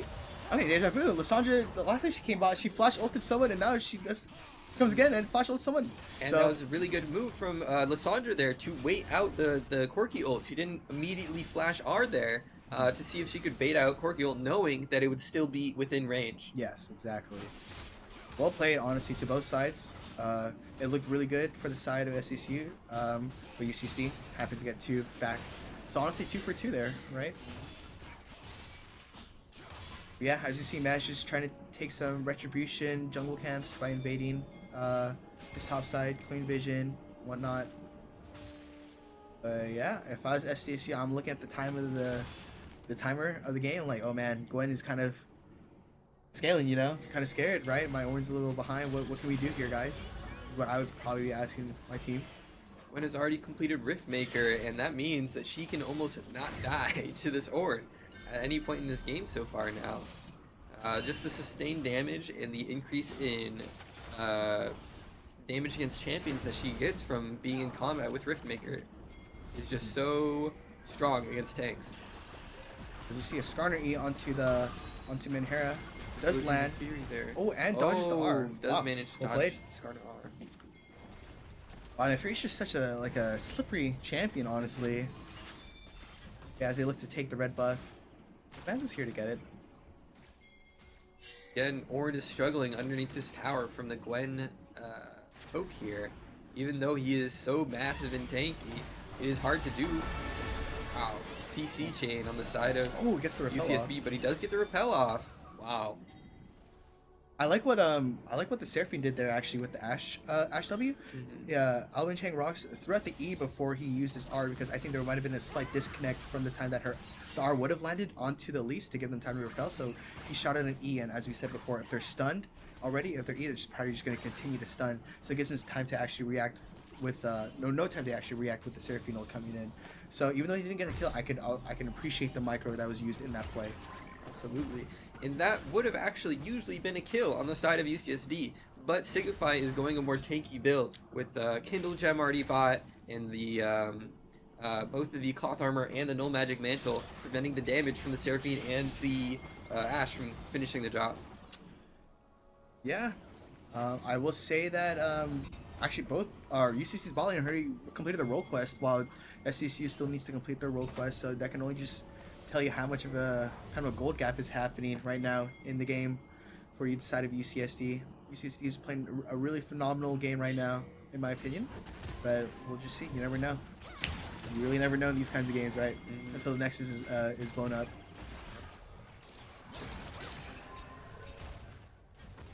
With the purchase of the Hollow Radiance, though, for the Ornn, it does become much more difficult for the Gwen to get any kind of substantial damage on the tower or on the Ornn before he can clear the wave and just walk away. It's true, but then on the other side, on the flip side, UCSD, Skarner's about to complete that Unending Despair. And if you kind of just see that, SDC is kind of a team that wants to go and wants to like stay on you, like very melee centric, so you're gonna get a lot of value out of it. As the Skarner E comes out here, maybe you can see Cocoon lands onto the Skarner, but nothing happens out of that fight. As you see, Dragon does spawn in a minute, so wow, UCC is actually on Soul Point, or this Dragon would be their Soul Point, and UCC gets the first tower here. Oh, actually, a soul kill happened. Actually, in the top lane. I just caught that right now. Wow. And as you see Skarner going in here, Signify uses flash to respect the Skarner ults. All ults are up on the side of whoever's here in the river for the side of UCSD as well as SDSU.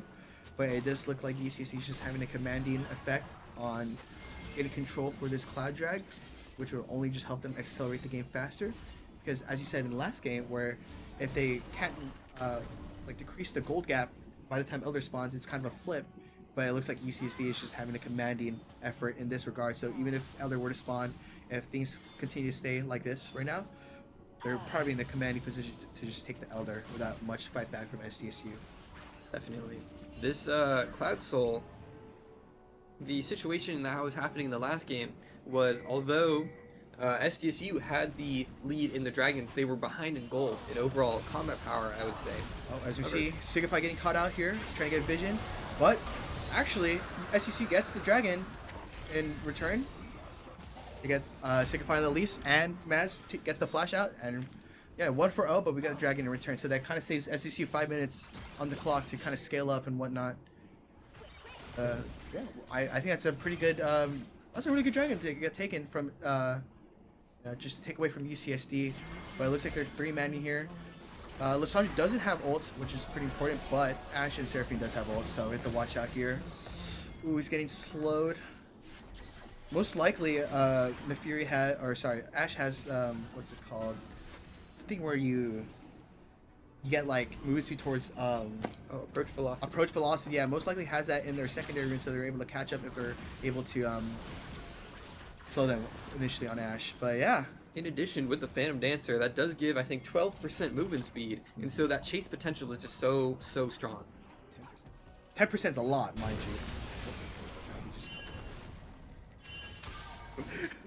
you. Oh, as we see a fight happening in the Rift Herald, Maz ults and gets out, but oh, nice stun onto the Lissandra. That's a shutdown on the side of SCC. Onto Dylan once again, as we see ult coming out from Gwen, and Ashe ult lands onto Signify. Gwen gets a double kill from Day by Day. Day by Day is kind of just going over everyone, but he gets out. What a huge ult from Skarner and Seraphine. Wombo combo. Triple kill. Might be even a penta angle. Oh, unfortunately not, but 4 for 2 on from the side in favor of UCC at the moment. Flash forward from Kites on the Ashe and gets the ace onto Corki. As wow, that is a clean, not a really clean sweep, but a sweep from the side of UCSD. Well played. Wow. Very clean coordination on the side of UCSD with the Skarner ult and the Seraphine ult and the backing into the choke point to be able to land all of these skill shots. Even though the side of SDSU had a very good and very coordinated like attack on the Lissandra to prevent her from using the ultimate ability on herself and buy time to be able to stun her and then kill her before she came out of CC. UCSD was able to turn that around into a almost clean sweep. Yeah, but I will say though that Dylan got an important shutdown. So, and fun fact, if for those who are watching, Dylan actually came from UCSD. He's currently a grad student here at SDSU. So UCSD is his undergrad school, and he did play for their junior varsity team at UCSD. So it's kind of like he's fighting like his old team again, right? So it's kind of funny that that he might be a potential carry threat in this game for us at SDSU alongside with Minhera. So yeah, but going back to that team fight, Gwen got like 3 kills, and you already saw that she's got another large rod, one large rod. So you can already see that she's going for that Rabadon's third. And it's only 20 minutes into the game.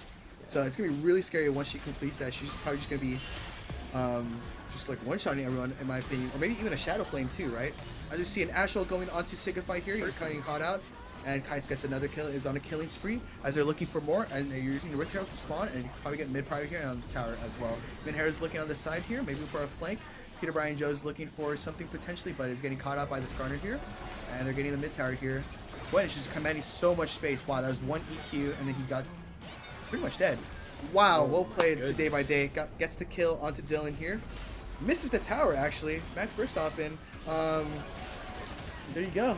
But yeah, Minhera does have Serpent's Fang, and the Seraphine ult catches too, but Maz was able to buffer that out, and PBJ is tanking up, hopefully, to get out. He uses a W to get unstoppable to get out of the Skarner ult.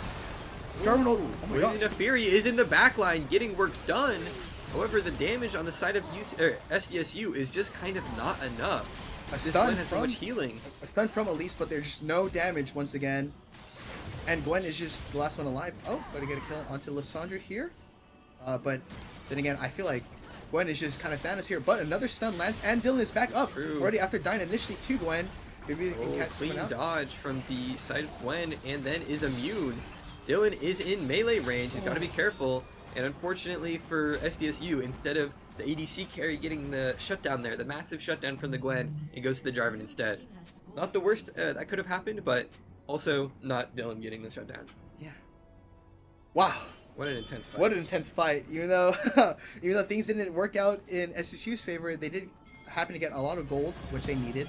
And hey, it looks like, if anything, that probably gives them hope in the game. And sometimes all you need is just hope, right? To just kind of close things out. More importantly, Seraphine also didn't use flash there, so and that means she's gonna have flash for this drag fight spawning in like 2 seconds and whatnot. So yeah, excited to see what happens. Oh my gosh, Gwen has completed the Rabadon's death cap and is TPing in. Gwen is Thanos at the moment. She is so strong. Almost level 16. Level 16 Gwen at 3 items. And she's going just going to in. Demolish the she doesn't entire care. SDSU team. Oh my gosh. I can see 1v3 here. There is a possible play here nice all stun. by herself. Personally, I would have preferred to be seeing the Zhonya's from the Gwen. However, maybe he knows something that I don't. Dylan does get a kill on Taku. The tankiness to be able to survive. Nice stun onto Ashe to prevent him from going forward, but Seraphine does get an R out, but Maz buffers it out too. Almost no one dies in this team fight. It's just Lissandra, I think, got picked by Glizzy Nefiri, probably. By Dylan. By Dylan. Yeah. Wait, hold on. I can kind of see. Is just so slippery here. Well, as you see, another fight happening on Alvin Chang Rock. Still has a flash and heal, as Minhair does eventually go down. Crazy E from Alvin Chang Rock. Good lineup from the. Oh, nice stun on the side of Elise. Oh. And Dylan gets another kill. Alvin Chang, no flash, but Skarner is coming in. Nice EQ and stun. Oh and my gosh. It to Dylan again.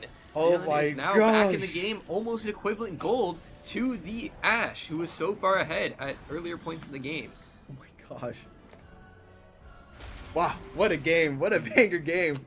It looked like ECSD was just kind of like in the driver's seat from the first 14 minutes, but SCCU is kind of clawing their way back, kind of using their mispositioning or kind of just creating distractions in order for other SCCU members to try to get into the team fight.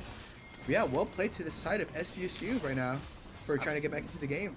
Yeah, and even though the gold, there is still around a 3,000 gold difference, the Ornn items are coming online now, and in Dylan's pocket is a ornament, and it is doing a lot for him. If Minhair is able to escape, wow, he's not able to. But it is a 2-man. Gwen does not have by ults. herself. Oh, Gwen but is she immune. is immune. No ult, but is immune. Perhaps Dylan is able to clean this up. Wow. But they might have to trade Baron for this. Oh man.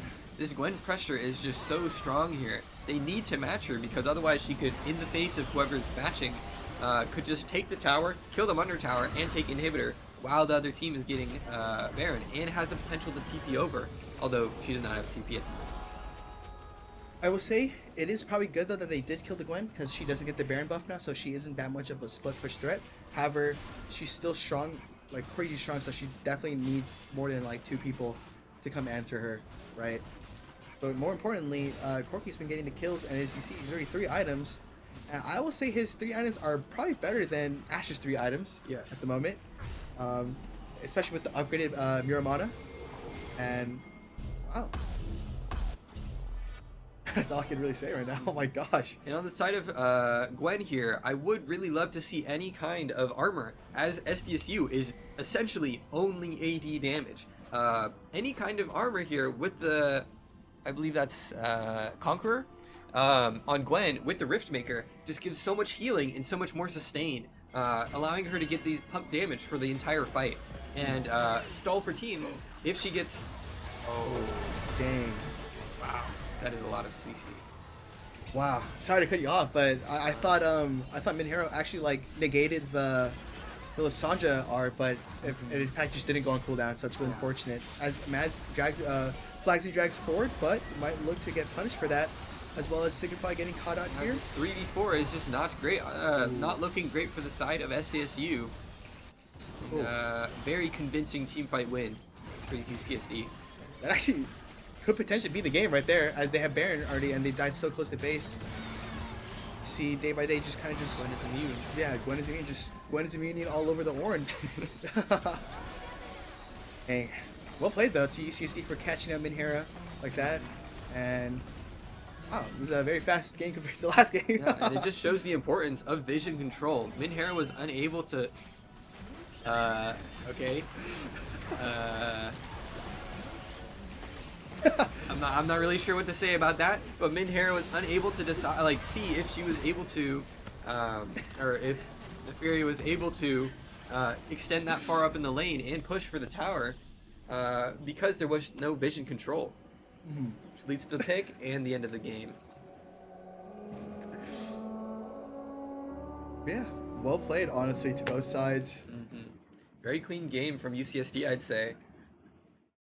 Very, very decisive, engages, very extreme, I guess, swings in the gold every time. Every time there was a fight, every time there was a pick, they played to their cooldowns, they played as a team. They did exactly what they were meant to do. Yeah. GG's to UCSD. They're 1-0, and now SCSU is 1-1, I believe. So, yeah. However, because SDSU did win the first match, they are almost guaranteed a game in the finals, unless CSU Long Beach is able to defeat UCSD in a faster amount of time than SDSU beat CSU LB. A lot of letters, you know? It is. Tongue twister. Yeah. But, oh my gosh, what a game. Man, both these games have been so exciting so far. Very action-packed the whole way through. Dang. Yeah. Wow, I have to say.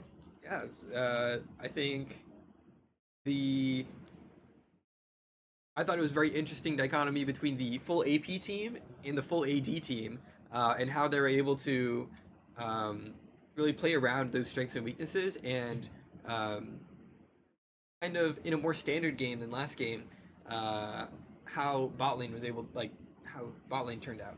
Yeah, that first split on bot lane kind of just blew the game open, like super blew the game open, because then again, all the kill pressure that Elise has is just out the window, and then the solo kill top lane. Oof. You know, I mean, we saw what the Gwen did day by day on the Gwen.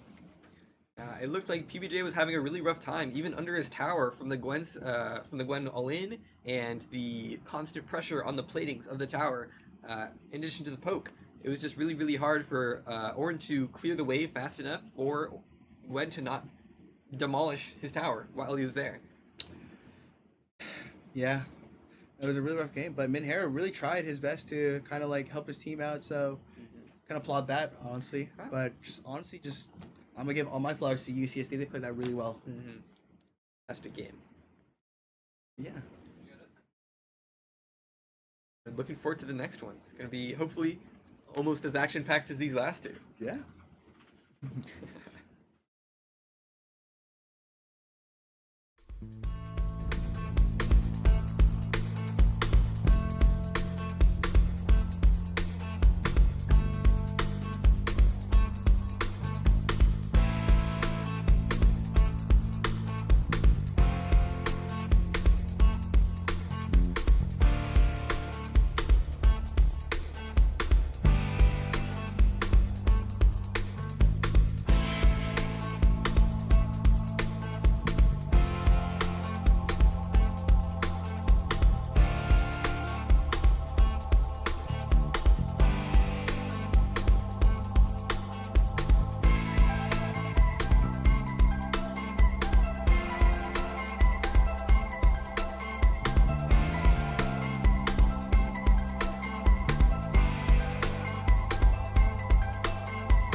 Yo, what's up, y'all? Welcome back.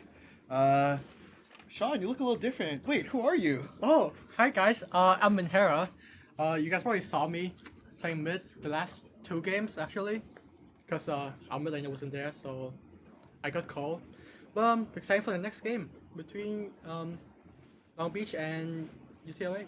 You're kind of 1v9 those games, not gonna lie. Yeah, I was putting some crazy work there, but unfortunately, you know, League of Legends is a team game, and as a team, we didn't work as well as the enemy team, and we lose. And the next does like explode. Yeah. What's your prediction for the next game, Kimo? If UCSD continues to play like how they played against you, I think it's gonna be UCSD favored. It might be a clean game actually. No death. Yeah. Well, we see drafts starting here. We see that 2 of their players are actually not even. Oh, they're just off camp a little bit. They banned Rumble and Anivia. Looks like they're still playing us. But yeah, hold on now. Yeah, for the side of CSULB, they are banning the Orianna and Caitlyn out, and it looks like UCSD is looking at SSU's OPG and banning out Rumble and Nivea. But actually, they probably just play Nivea too. Yeah. And Rumble. Yeah, another quirky ban too. A lot of bot lane centric bans for the side of CSULB here. I do feel like Koki is the same here. Lots of random kills happening, and Koki just gets accelerated for no reason. Yeah, well, we're gonna have to see what CCLB cooks up here for a first pick here. I would probably think it's probably like a jungler or an ADC here. The nice thing about round robins is that every champion is always unlocked from the last game. So like, if you want to play 3 games of Zinja, you can play 3 games of Zinja, you know. Sure. But the Akali is getting first picked here. Don't know where it's probably going. Most likely mid, maybe top lane as a counter pick. We'll see. Actually, no, it's gonna be Nembessa.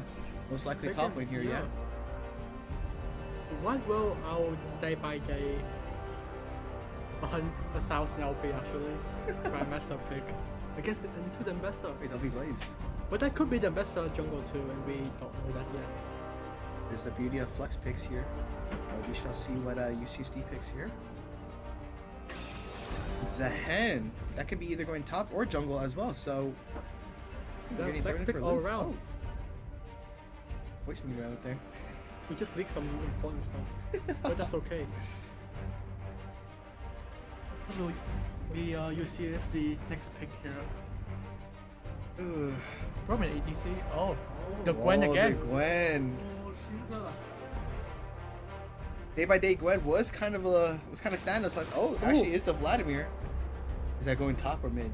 What do you think? I would say that would be day by day Vladimir top. He is a Vladimir main. Okay, nice. Yeah.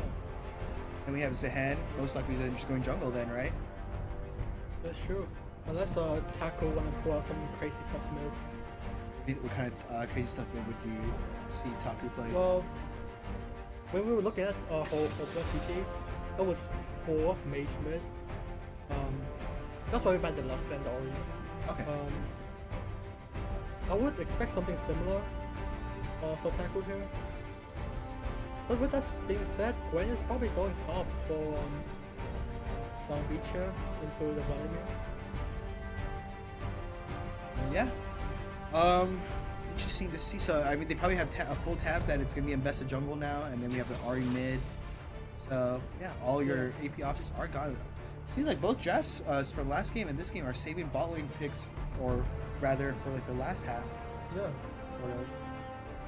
Oh gosh. Mel. Oh gosh. Mel is the champ of all time. Mel is the champ of all time right now. Lowest win rate in the game, highest ban rate in the game. Oh my god. And everyone loves her. Yep. Yep. Getting locked in for Taku. How does Ahri play the game? If she Qs or Rs or Ws or Rs?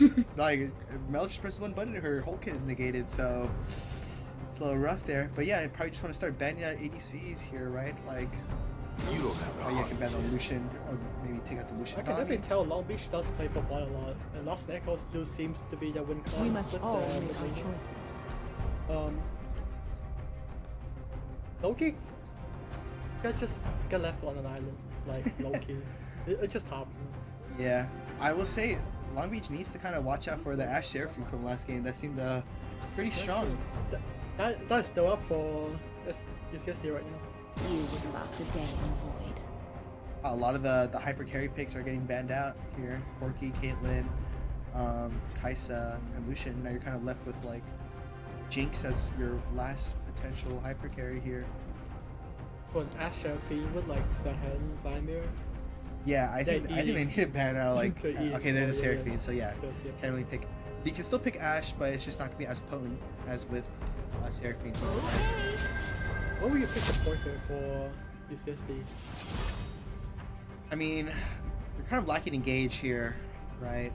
The only engage you have is a Hen W, right? So if anything, I think you need to pick something with like reliable engage, or you can just rely on the fact that CCLB is needing to go into you guys, so you guys can just play towards like a front to back kind of play style, right? So if for example, if they opt to pick Vayne here, they could probably just pick like Lulu or another enchanter, right? Nami. Nami would be pretty good here too for disengage onto the Bessa, Gwen, Ari here, right? So we're gonna have to really see LB, see if CLB opts to pick maybe like a lane dominant ADC or volley matchup. Maybe they can play like Draven Nautilus here. That'd be kind of scary because even if Mel reflect with the Nautilus Q, Mel will actually be coming towards you, right? So it's kind of like a fake counter, if that makes sense. But we'll see here in about a second. We're gonna get the Inara, and we're most likely to get the Lulu here too, maybe, because Inara pairs really well with Enchanters, especially if she's into a short range matchup already with Vayne and Inara having, I believe, the same auto attack range. Maybe if not a little bit more on the Vayne side. Yeah. Lulu would be good. Yeah, we see Lulu being out here. If anything, I could maybe even see, if they really wanted to engage or pick, I could see Blitzcrank or Thresh here, but I could also see a Janna or a Nami here, but it looks like they're going to be opting to take the Seti here, which is good for UCSD. It's a double range bot lane, so we can snuff out the Lulu and Inara, as well as being able to heal and shield globally too, with that global ult on Senna, as well as having the root as well. So I think Senna is not a bad pick here to pair well with the Vayne. Vayne just not going to be as 1v9 or 2v8, you know, with the Senna enhancements. But overall, I'm kind of liking UCSD's draft right now. That's true. I feel like the Mel just carries the draft for me. Yeah, Mel is just the centerpiece of everything right now. If Mel gets ahead or just even, oh gosh, she's gonna start one-tapping everything, right? Mel against Ambessa, and we know how that ended out in the show as well. Oh my gosh, yeah. Arcane spoilers, dude. Arcane Come on, spoilers. man. Yeah, I mean, as you can see, both sides have at least 2 newer season champions, so we're going to see how that pans out with the side of UCSD having Melons ahead and the side of CCLB having Inara and Ambessa. I do think UCSD does have the release date diff though, so I'm thinking more towards UCSD here. I do love the change that they did to Mel, removing the full like damage Immunity. immunity. That was the time in life. It was time in life. Yeah, well, I'm just excited to see the game. What are you looking forward to? Like a bloodbath, you know? Just people dying left and right? I feel like UCSD comp is really late game scaling with the Vayne, Vladimir, Mel as well. Zahen, you count that. Senna is scaling as well, so probably a more laid back comp. Unless like Long Beach just like go into them and like gives them a free kill, you know. Yeah, actually, as you see, it's actually gonna be Gwen jungle here, actually. But Gwen jungle without a ghost though, so it's gonna be really hard for her to catch up, maybe to a lot of people. But She's okay, never getting on the Vayne, bro. yeah, but yeah, I mean, I think if you really think about it, like CCLB, they kind of wanted maybe one of their either Ambessa or Gwen to kind of be accelerated, right? And if they're in jungle, they kind of just like full clear, kind of negate like their early weaknesses that they might have, and just kind of just play to scale. And we also see that Inara took exhaust here, so, and that's going to be good for the 2v2. As we just see the 2v2 happening already, we're seeing a trade in the bot lane right now with Vayne kind of getting some damage onto Lulu, but at Lost and Echoes on Inara is kind of just, level 1. yeah, Inara is just kind of fighting back with her Q. And yeah, kind of like an even trade or whatnot, but you have to think that like, Inara doesn't have barrier, so any damage she takes is kind of like permanent, since she doesn't have that effective HP shield from barrier. As you see a nice electrocute trade from Nightmare 6565 onto Taku in the mid lane. And yeah, As you see for jungle pathing, looks like Gwen is pathing towards top lane and Zehen is pathing towards bot lane here, so it'll be interesting to see that in regard. Especially since, not gonna lie, no real lanes have any like gank setup besides mid lane, right? As you see a nice W onto Lost and Echoes, as Lost and Echoes is forced to flash. However, Vayne does burn the barrier to actually preserve HP to maintain lane prio. Oh. It's like the little things that are adding up, you know, here, right? We also do see that there's a 10 CS gap already in the top lane. Day by Day on his Vladimir pick is looking a little sharp on that as we get another technical pause most likely from the side from Kraos. But yeah. Yeah, I just interesting first like 3 minutes, 2 minutes, right? I don't really value the exhaust from Yunara though. If he had barrier there, I don't think he have to flash. I guess like it wasn't in range for exhaust. Yeah. You could, like, anything. But if you also think about it, Vayne is just doing true damage to you, right? True. So exhaust only negates just damage dealt and the movement speed, right? So not a lot of value getting out of that exhaust in my opinion. But as you see, there's actually a level 3 gank bot here. Both bot laners still have flash from the Gwen, or flash from the Senna and the heal as well. And that's the first blood going to just like that NA on the Gwen. Really good first blood for Gwen, honestly, to get accelerated into the game. And Dorgon TW on the Zehen can't really even punish that because he's already just manually opting for a full clear towards bot lane. Good gank, honestly. Honestly, surprising. Like, this is a high risk, high reward play. Yeah, it is definitely high risk, high reward. But high reward is taken, never punish. You know, hashtag max win. Never punish. Yeah, never punish. Does. Gets exhaust. That's the exhaust value right there. Can't move. Forced to burn the flash. Gets polymorph. Alvin Chang rocks is here. Gets the W off. Honestly, fair trade. Support flash for AD flash. The Vayne does have no sums now.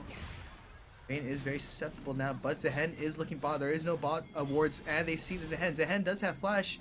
Lu does not have flash, but uses the polymorph on herself to actually help her speed up. And there's a gank top lane. As we see, Day by Day getting ganked. Still has Ignite, or using Ignite, still has flash. Gets out of the gank, but buys precious time for Mbessa to actually manipulate the wave in her favor. So this Gwen's everywhere. Yeah, just like that NA is kind of like everywhere right now, you know?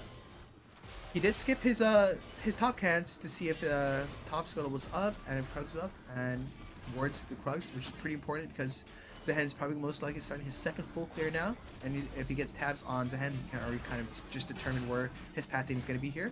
As we see UCC getting a plate in the bot lane here, getting one plate, pretty good, really good for the role quest, and yeah. See a no magic mental pickup from Mbessa. I guess Vladimir is really being much of a lane bully to her. Mbessa is kind of like really weak without her level 6 passives, right? True. What, like, you know, she gets free armor pen on her R passive? That is true. Yeah. Wow. But, I mean, mid lane seems to be going just about even so far, right? We have a... Vayne does go for the one-shot build. Oh, well, yeah. Serrated Dirk pickup. What is it? What do you think she'd be building that into? Like... Like Ghostblade? Collector? Oh, Hubris. Hubris, okay. Nice. I haven't personally seen that build, but I'll be interested to see if like it will work out this game. I feel like Vayne usually build like Essence Reaver nowadays. Okay, yeah. Maybe could be building Dirk just for that early AD and lethality spike to maybe do some damage with Q pokes, and maybe it might transition to an actual, maybe more item that might be... Have some lane presence. Yeah, exactly, right, exactly. Yeah, both junglers just clearing, you know? So, farming. Painting going on here. Value so much damage. Yeah, wow, look at that. Auto Q. It's a passive off, uses the barrier to preserve he has no flash. W does land, and that's a kill going over to Kites. Well played to Alvin Chang Rocks for landing that W. Just the Senna is just allowed to just play the game because Lu doesn't really have any kill pressure on her. So she's able just to kind of dictate the lane state, honestly. The Vayne is like really accelerated. Oh yeah. So, Wow. Top's winning, mid's winning, bot's winning. I would love to play jungle here. Jungler on which side? CCLB or UCSD? Yeah. But yeah, I mean, yeah, we just see some pickups, or a lot of boots pickups from UCSD's side. Movement speed's pretty important this game. See a double fairy charm on the side on Lulu. Yeah.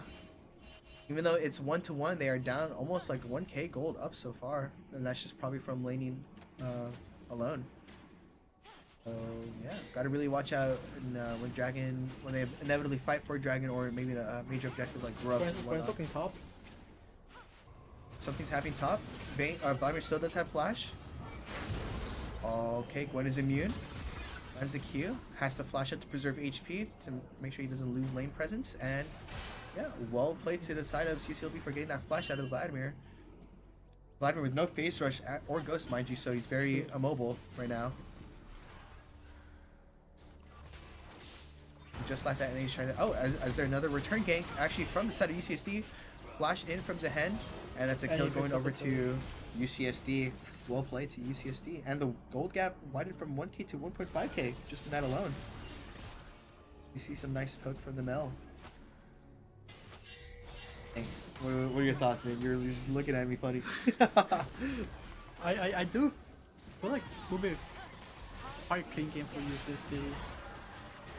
Not much lane can really come back from deficit that they have right now, and Gwen jungle don't really have the gank setup that the Gwen needs. So, do you do anything? Yeah, Bessa is down 500. Vayne is up 400. Even though both mid laners are 0-0-0, Mel is up 300. It's just the state of the draft, honestly. I think the draft is kind of just working in its favor right now, right? You do need a lot of CC for the Gwens to like really function. Exactly right. The only CC you're kind of working off of is Bessa R, Ari Charm, and Lulu Polymorph here, right? So, and UCSD also has a really good front to back comp. So even if Gwen was just to run in there, it's kind of just hard for her to do anything, right? Except get blown up. It's so bad for the Gwen though. If he goes mid, Ari Charm get reflect, go top like, and Bessa all get like pulled. Yeah. Goes bot, gets like Senate W. They might just 3v2 that. Yeah. As we see Phage pickups from both Alvin Chang Rocks and Doradon. I don't know if Zehen would actually be building towards the Strikebreaker or Triforce, but both options seem to be good this game. But most likely Alvin Chang Rocks is probably just building the Black Cleaver. I actually see a Hex Drinker actually purchased on the side for Ambessa here, just to deal with that. But looks like they're... Just a on vision. It is on he vision. probably don't know that. And there is actually a kill on the bot lane. Yeah. Alvin Chang Rocks does get a kill on the bot lane. Looking for potential steal, and they do get the dragon. Taku is charmed, that is going to kill, going over to the side of CCLB. Oh, nice. Flash out. Ari can just ult out, and yeah, that's a 1-for-1, and they get dragon. That is not bad for CCLB. That's to delay the game. Century, yeah. Yeah, delaying the game by 5 minutes. Hashtag heist, you know? That's nice. But it is important. Crazy how Lulu died bot there, because he does have ult. That is true. Maybe just got caught out by something or whatnot. But it does look like Zehen is going to be building the Triforce this game. But Gwen already completed the Natur's Tooth, so that's a pretty good power spike for Gwen. I do feel like the Gwen got to like free farm this end. It was my Zehen, not my Zehen, but like my jungler Zehen invade Central. Gwen won't even get a camp. Yeah? Yeah, true. That's awesome, dude. Wait, actually, yeah, you're right. Hubris going on to the Vayne. It did get buffed, I believe this patch or last patch, where it's just like, what, 250 gold cheaper? And the same stat? 300 cheaper, actually? Or yeah, I just know it's cheaper, which is like crazy. really cheap. Oh my gosh. Wow, our assassin is not broken?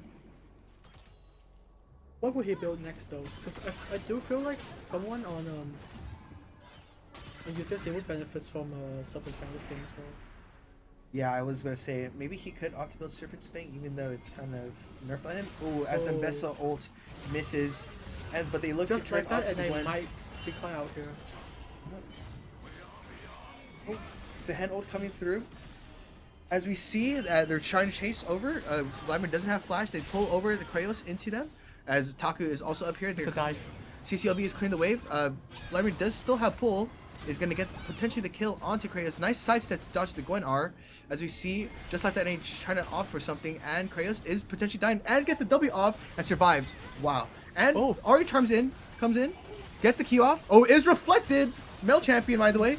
And dies, unfortunately. And one goes in and dies, unfortunately. He got mailed on. Oh my gosh. Mel. Don't we all love Mel. Oh my gosh, that was so dicey and so close, but at the end of the day, UCC comes out on top. As we see a fight here, we see the exhaust coming out onto Vayne barriers with the Lulu coming out onto the Yanara, and that's the hubris damage! The hubris damage coming through, and we get a kill onto the Lulu, and looks like Lost in Echoes needs to back here. Wow, that was action-packed in the last 30 seconds, mind you. Action-packed. Action-packed. And more importantly... goes into UCS's favor. Yeah, and as you see, freaking, oh my gosh, the tower's on one plate already. Look at that. And volume tower hasn't even touched yet. Wow, that is crazy. There is a almost like a 1.5k gold lead on the ADC right now. That is insane right now. I believe Kite will just carry this lead out with the Hookers, and he's playing Vayne. I'm just wondering, oh, he built a Zeal. Ooh, might be going for the Fiend Hunter bolts, maybe potentially, or maybe just Fan Dancer here. Oh, Fiend Hunter bolt does sound like the item. Yeah, just get those like guaranteed crits with the lethality. To be a pause going in just from like that the side of Long Beach. Yeah, have more technical issues. Oh, that is a white camera screen on thing. Both mid seems to not be. Yeah, both mid seems to be gone. Honestly, but resume the game. We are back. We are back. We are back into the game. Yeah. Looks like UCSD is just in a commanding lead right now with about a 4k gold advantage right now. It looks like Mbessa is opting to buy another null magic mantle to get maybe tenacity boots or merc treads. But oh wow, interesting. Yunara does build a Hex Optics first item. Usually I see Yunara's building that Kraken Slayer first into PD or Fiend Hunters, right? And also Vayne also has a Fairy Charm. Oh, I haven't seen that. Maybe they're trying to build Sword of Blossoming Dawn. Ow. Wow. This is a button. Oh, there's a Taco kills. Kill. Taco kills just like that NA. They probably just invaded him in the jungle, and looks like Zahan's just gonna get some free camps in the top lane now. Might be a top dive angle for Zahan as well. I would definitely dive there too, honestly. It just looks like CCLB is just slowly getting bled out here. Push Mbessa away from the tower. Yeah, I'd be so sad if I was just Mbessa. Bot tower goes down as well. Now we can have Vayne just swap over to mid lane, right? And yeah. Well played to the UCSD for playing a really clean game so far.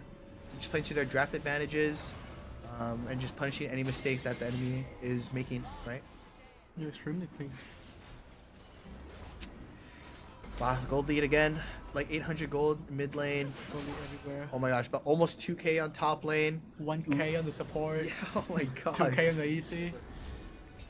If I'm CCLB, I feel like I just need to like just do a Hail Mary, right? Yeah. Just throw anything out there. Just get any gold. They Even do if it have the costs comp anyone. to do that. Just a random RE charm somewhere. Yeah, you just gotta do something and just slowly bleeding out, right? Like you had a really good first blood on the Senna. They do have the position on Dragon first. Loki could try to go for a steal here.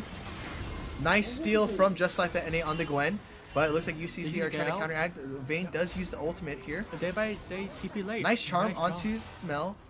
Vladimir TP'd more for this, so he's down TP now. Kind of just gets out, but yeah.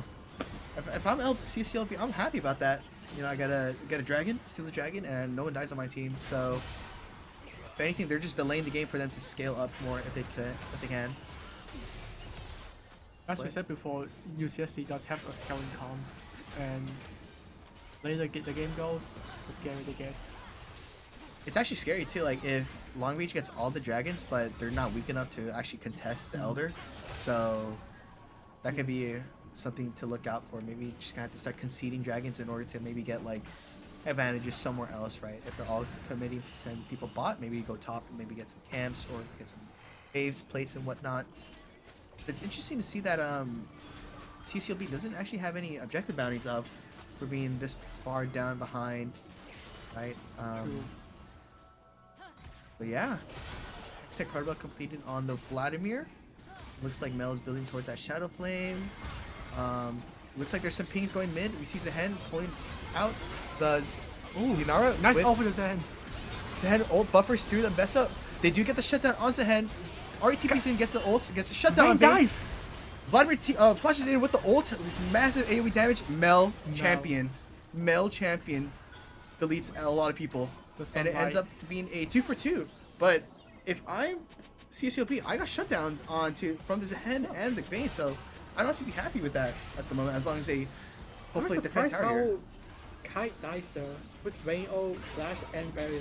That is also true. Maybe probably just disrespected them. And Ari How about just disrespect? Oh my gosh, Vladimir.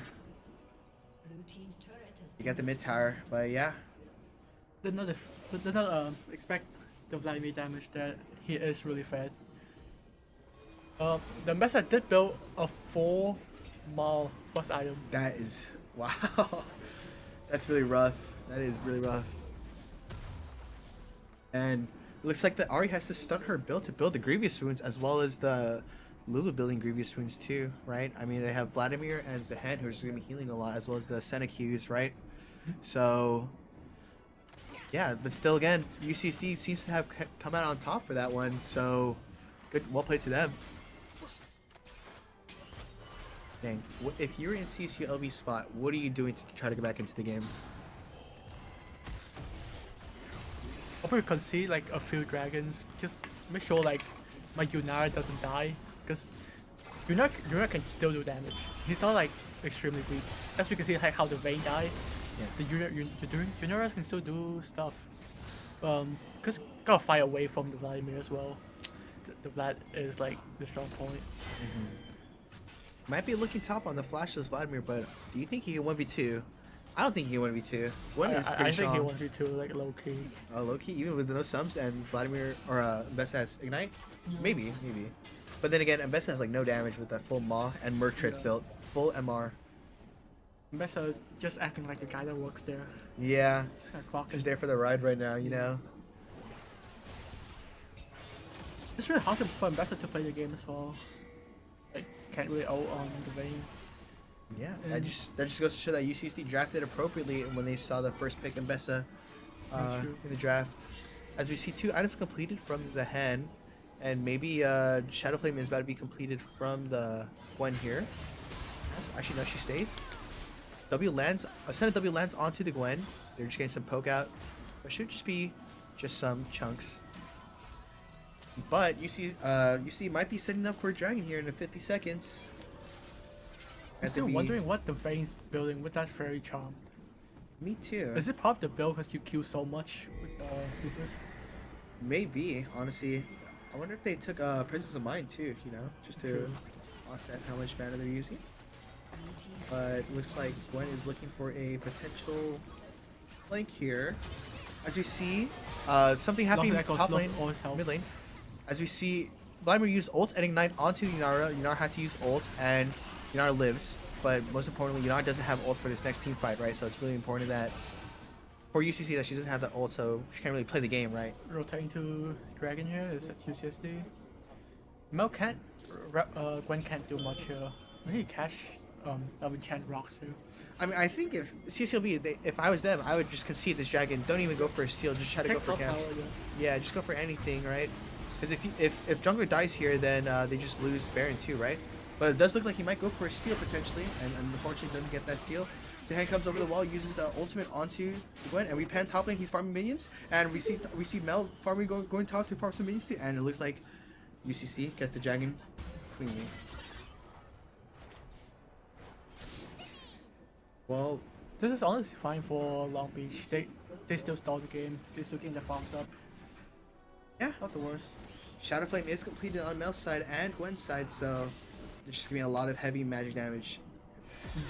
As you see, Vayne ulting in. Kite's going in. Kite's going in onto Kraos. Kraos is so squishy. Kraos does build full MR. Oh my gosh.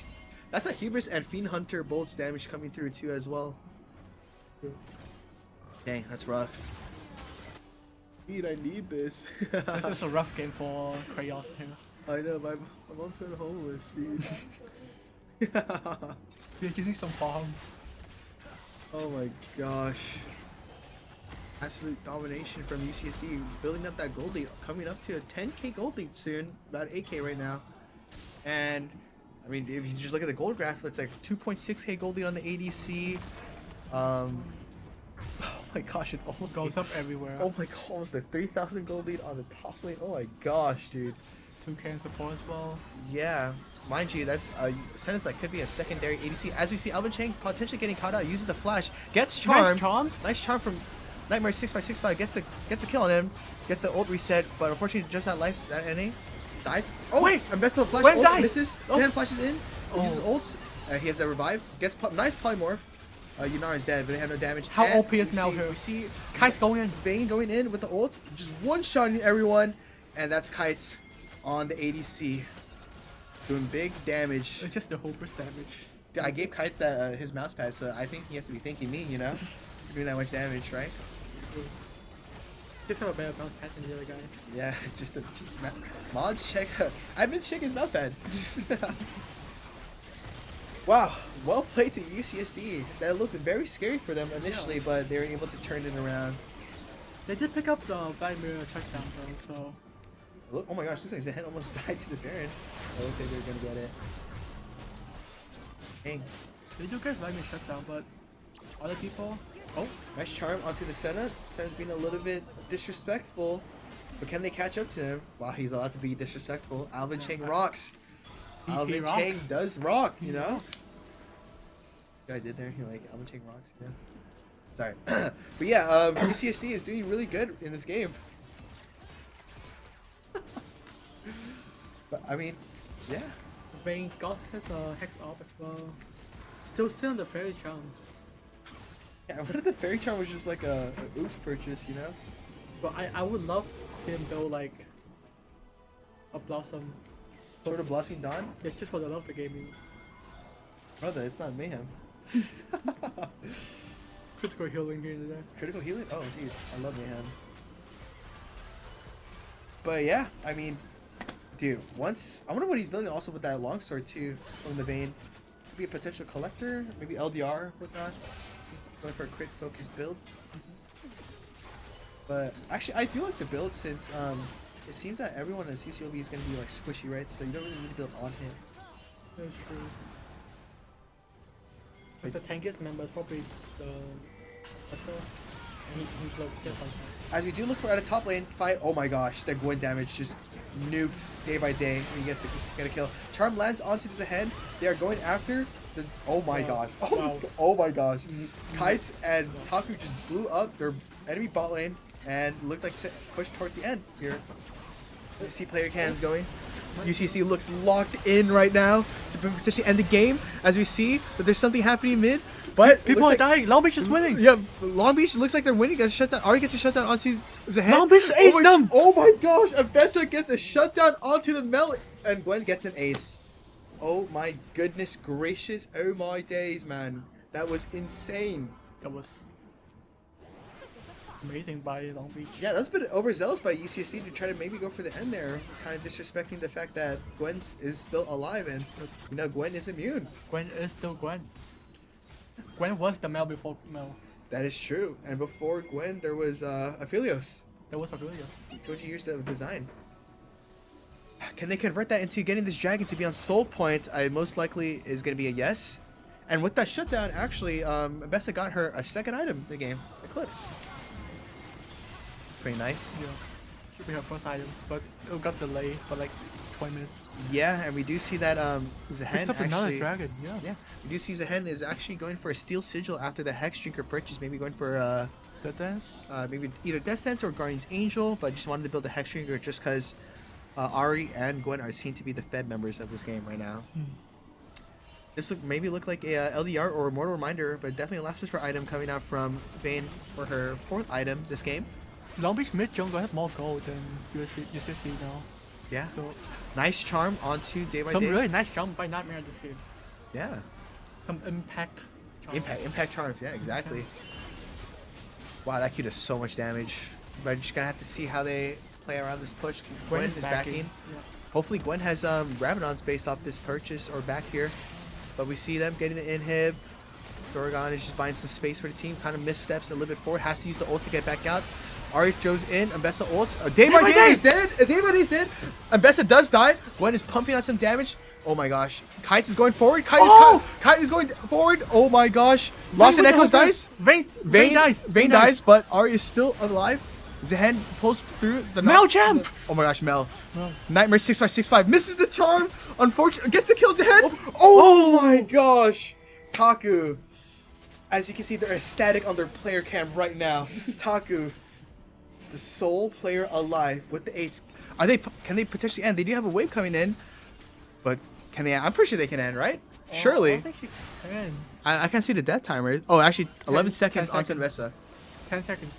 Maybe just clearing wave, getting some damage in. But wow, it's a lot of gold on the side for UCSD or CCLB actually.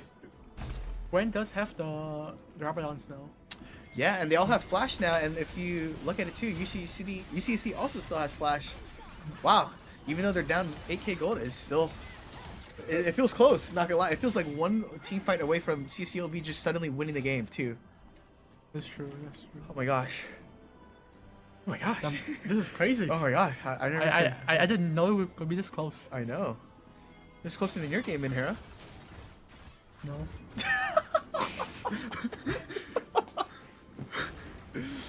Vayne just sells the Fairy Charm though. Yeah, what? Come on. What is the Fairy Charm? I mean, Vayne is still a whole item up on the Junara. Yeah, that is true. So, yeah, I mean... looking to push through bot here. Vladimir hasn't really been having much of an impact in these fights. He's been the first one to die usually. But maybe something can happen here. Might get a one tap on the Ari there. Nope. Nice sidestep from Nightmare 6565. Does miss the charm. Does have flash and ignite. He could wipe out someone. Yeah, if I'm lost in echoes, if I see Vladimir charging up, see, oh my gosh, just like that NA is just. Oh, he goes in. Just Day by Day goes in with a flash R. Zehen is going R, flashing R. Yunar dies. Vayne is just going in, one-shotting everyone. As you see, Taku also one-shotting everyone as well. Vayne is just going crazy right now. Vayne just do too much damage. Quadra kill. Oh my goodness gracious. UCSD with a very commanding lead. UCSD looks to be 2-0 through the day. UCSD might look unbeatable, but I might stop that. You might stop that. Oh, I might stop that. There's some fighting words. Minhera. If my team performs, you know. But if your team performs, what about you performing? I always performed. He always performs. But Minhera, that does set up the final matchup for today, which is SCSU versus UCSD. This will be a best of 3. And okay. To settle who's the top seed, right? Or to settle who wins the event. Oh. Yeah, it's a best of 3. That is true. That is true. Yeah. Long Beach did go 0-2 today. Yeah. And with that, we'll toss it back to production. Break. Intermission. Thanks for watching, guys. To the break, and we'll see you guys for the finals.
Hi guys, welcome back. Wait, you're not Vidhera? What the? Oh shit. I'm Sendron. Oh my gosh. Change that real. Wait a minute. Guest appearance from. It's been a secret surprise. Oh my Sendron God. himself, former Black Jungler. Wow, and I was a former Black Jungler. too. So yeah, Senjon, or would you like to be called Senjon, or your actual name? Call me Josh. Yeah, Josh is going to be joining us for the grand finals, the best of between UCSD and SCSU. As we head into draft, SCSU bans Vladimir. I'm gonna be honest. I think that is a very intelligent ban Based on because the last game. last game, while I was watching the draft and watching the game unfold, I spotted like one key issue. I didn't think the enemy team comp had the ability to deal with that Vladimir, and they let it through. So I think SSU kind of like understanding where that's a power point where UCSD probably wants to play through that Vlad is a very quick and smart ban. And also, UCSC doesn't want to deal with the Rumble or Anivia too. Signify was popping off on the Anivia in the past few games, and pretty good ban from them to kind of just restrict Signify's playmaking potential. Maybe they might look to ban Bard the third game, but it does kind of look like a repeat of the draft from the initial STC versus First UCSC game. draft. I don't know if you were here to watch it, but basically these first two bans on both sides kind of look the same same. already. Yeah, so if anything, SEC might either ban Lux here to kind of snuff out Taku in the mid lane, or maybe even look for another top lane or maybe bot lane pinch here too. Let's see. I think the Anivia ban is also very prevalent because if you look at pro play, Anivia has become much more common than you used to. Yeah. Back in the day, you're like, oh, Anivia's picked. That's like Caps, someone similar of that skill level picking this champion, and the question was, could they perform on it? But now that the champion's gone through some significant buffs, it seems like a lot of supports have been picking them up, more mid laners, and the amateur and pro scene have been picking it up, so it is very smart to be like, hey, the champion seems to be a problem. Signify from SCSU seems to be using this very well, so let's just get that off the board. I'm very curious about these third bans because, like you said, SCSU could ban off the Lux, but what are you predicting for the third ban from UCSD? Honestly, I feel like they're kind of trying to pinch out their bot lane again. I will say the draft is a little bit frozen right now, but if I were to guess, UCSD would probably ban Bard the third game, and SEC would probably just ban like Lux or hopefully Seraphine and whatnot. I think a Seraphine ban would do wonders. I think also a Bard ban from UCSD would be very good because Signify is also splendid on that champ. Sure. I mean, it was perma ban all throughout the CLOL season, and whenever we did get it, it was like a 90% chance we're just winning the game from that. Yeah. What do you want to see from both teams? What kind of team comps? Do you want to see engaged team comps? Do you want to see poke team comps? Well, I think UCSD, the way they've been winning the games is top lane and bot lane are just kind of like astro gapping their opponents. So I would like to see something that would help shut down top lane and bot lane. Maybe if it's a matchup or just maybe picks to help get them into basically into like a nice position to win. And as we And it see, looks like there we're having you some go. technical difficulties, and the Bard went through. Yeah, I just noticed UCSD banned Oriana on 3. It's pretty good. SEC did ban the Seraphine. they banned the Seraphine. Because Ash Seraphine is just a crazy duo. We first picked Xin Zhao, Bin Bao, and then we responded with Jarvan and Kaisa, and then we responded with Caitlyn Bard after, and now we're just looking for a support pairing with the Kaisa, and it looks like it's the Alistar, which is not bad because he gets like the what is his ult's name? Unstoppable Will, so he gets cleansed of all CC, so if he gets Caitlyn trapped, he can just R out. But I would have liked to honestly see the Nautilus from, for Kaisa, just because it's more like point and click engage and whatnot, but Alistar is not bad too. If Zija goes onto Kaisa or not, can just knock him out. While I was looking at this draft, one thing I was thinking of is a Silas pick from SSU would go very well in their team comp, and immediately UCSD spot that, banning it out because the Kaisa ult, the Alistar ult is what you are really looking after when you pick that Silas, but they snuffed that out of the board. SSU banning Aatrox, Malphite, two pretty strong, comfortable picks that UCSD could have gone for. Gone. And now Sion's gone, that frontline tank that is taken over, even sometimes at mid lane during these pro regions, off the board. What would you want to see from SCSU's top laner? Well, I was actually going to chime in on it because UCC does have counter picks, so whatever happens from SCC's blue side, it's just going to get counter picked from day by day from UCSD. So, but I mean, you could always just pick the Ord and call it a day, but then they might counter with the Gwen or whatnot, so it's going to be really scary. If anything, PBJ might got or Peter Brian Joe, if you will, he might have a little bit of a pocket pick in his, I think that they've been probably discussing, that they're probably looking to pick it out here. But we shall see. If anything, there it is. This was the talk up we were speaking about earlier. The Warwick. The secret tech, the Warwick top. This guy's a monster on the champ. Yeah, and based on the games that I've seen, it looks like Warwick top lane has just been kind of like neglected or just kind of just left on an island, as they would be, right? So it looks like Warwick might be able to just free scale or just kind of like 1v1 like really nicely. And it does look like it's going to be a arranged matchup for the side of UCSD's top laner. Wow. UCSD is just a lot of dive, but the Zoe is kind of out of place, in my opinion. That's what I was thinking. Yeah. I think the Alistar, the Kai'Sa, the Jarvan, the Kennen, all these champions want to go. Well, Zoe wants to just keep you at range, do her thing, and that doesn't really work well when you have 4 members sending it into the entire team comp, because Zoe can't help you with that. If anything, I think the Zoe pick might be useful around Dragon or Baron, so she can get objectives, shoot those bubbles, and then maybe start a fight that way, right? And she can always pick up the summoner spells from everyone, right, in the team fight. So Zoe might not be that bad, honestly. One thing that I like about STSU side though is the Galio pick. Galio, yeah. The Galio might have not the best time laning versus Zoe. He kind of just it's kind of a stalemate. Back and forth, but Galio does really well into those comps that dive into the multi-man taunts, the ability to just keep everything isolated, the ability to get that ginormous AP shield, which helps him with the Zoe damage, which helps him with the Kai'Sa mix damage. I think that character, Galio, is going to be probably one of the key factors on how team fights go. I think the Warwick, honestly, I think his place there against the Kennen, he's going to have a really hard lane matchup. But overall, into that team comp, the dive, Warwick struggles versus Kite. Mm-hmm. So the enemy team comp is diving into him. I think we'll see something from the Warwick this game. Yeah, I also have to say on SCC side, you just got to watch it for maybe any bit of anti-synergy with the Bard ult and the Galio ult, right? Yep. So, yeah, but if anything, the Bard ult could save everyone from a potential Kennen ult wipe, right? Mm-hmm. And so there you go. And if Jarvan ults Caitlyn with Bard, you can just magical journey out of there, right? Now, before we get into the game, who do you favor in the draft? I think I like SCC's draft, but I think the raw mechanical prowess of UCSD is kind of giving me the edge for them right now. If they play to their utmost peaks, I think UCSD might have an edge over SDSU. I think even though I mentioned, I think the Warwick does have a place in team fights.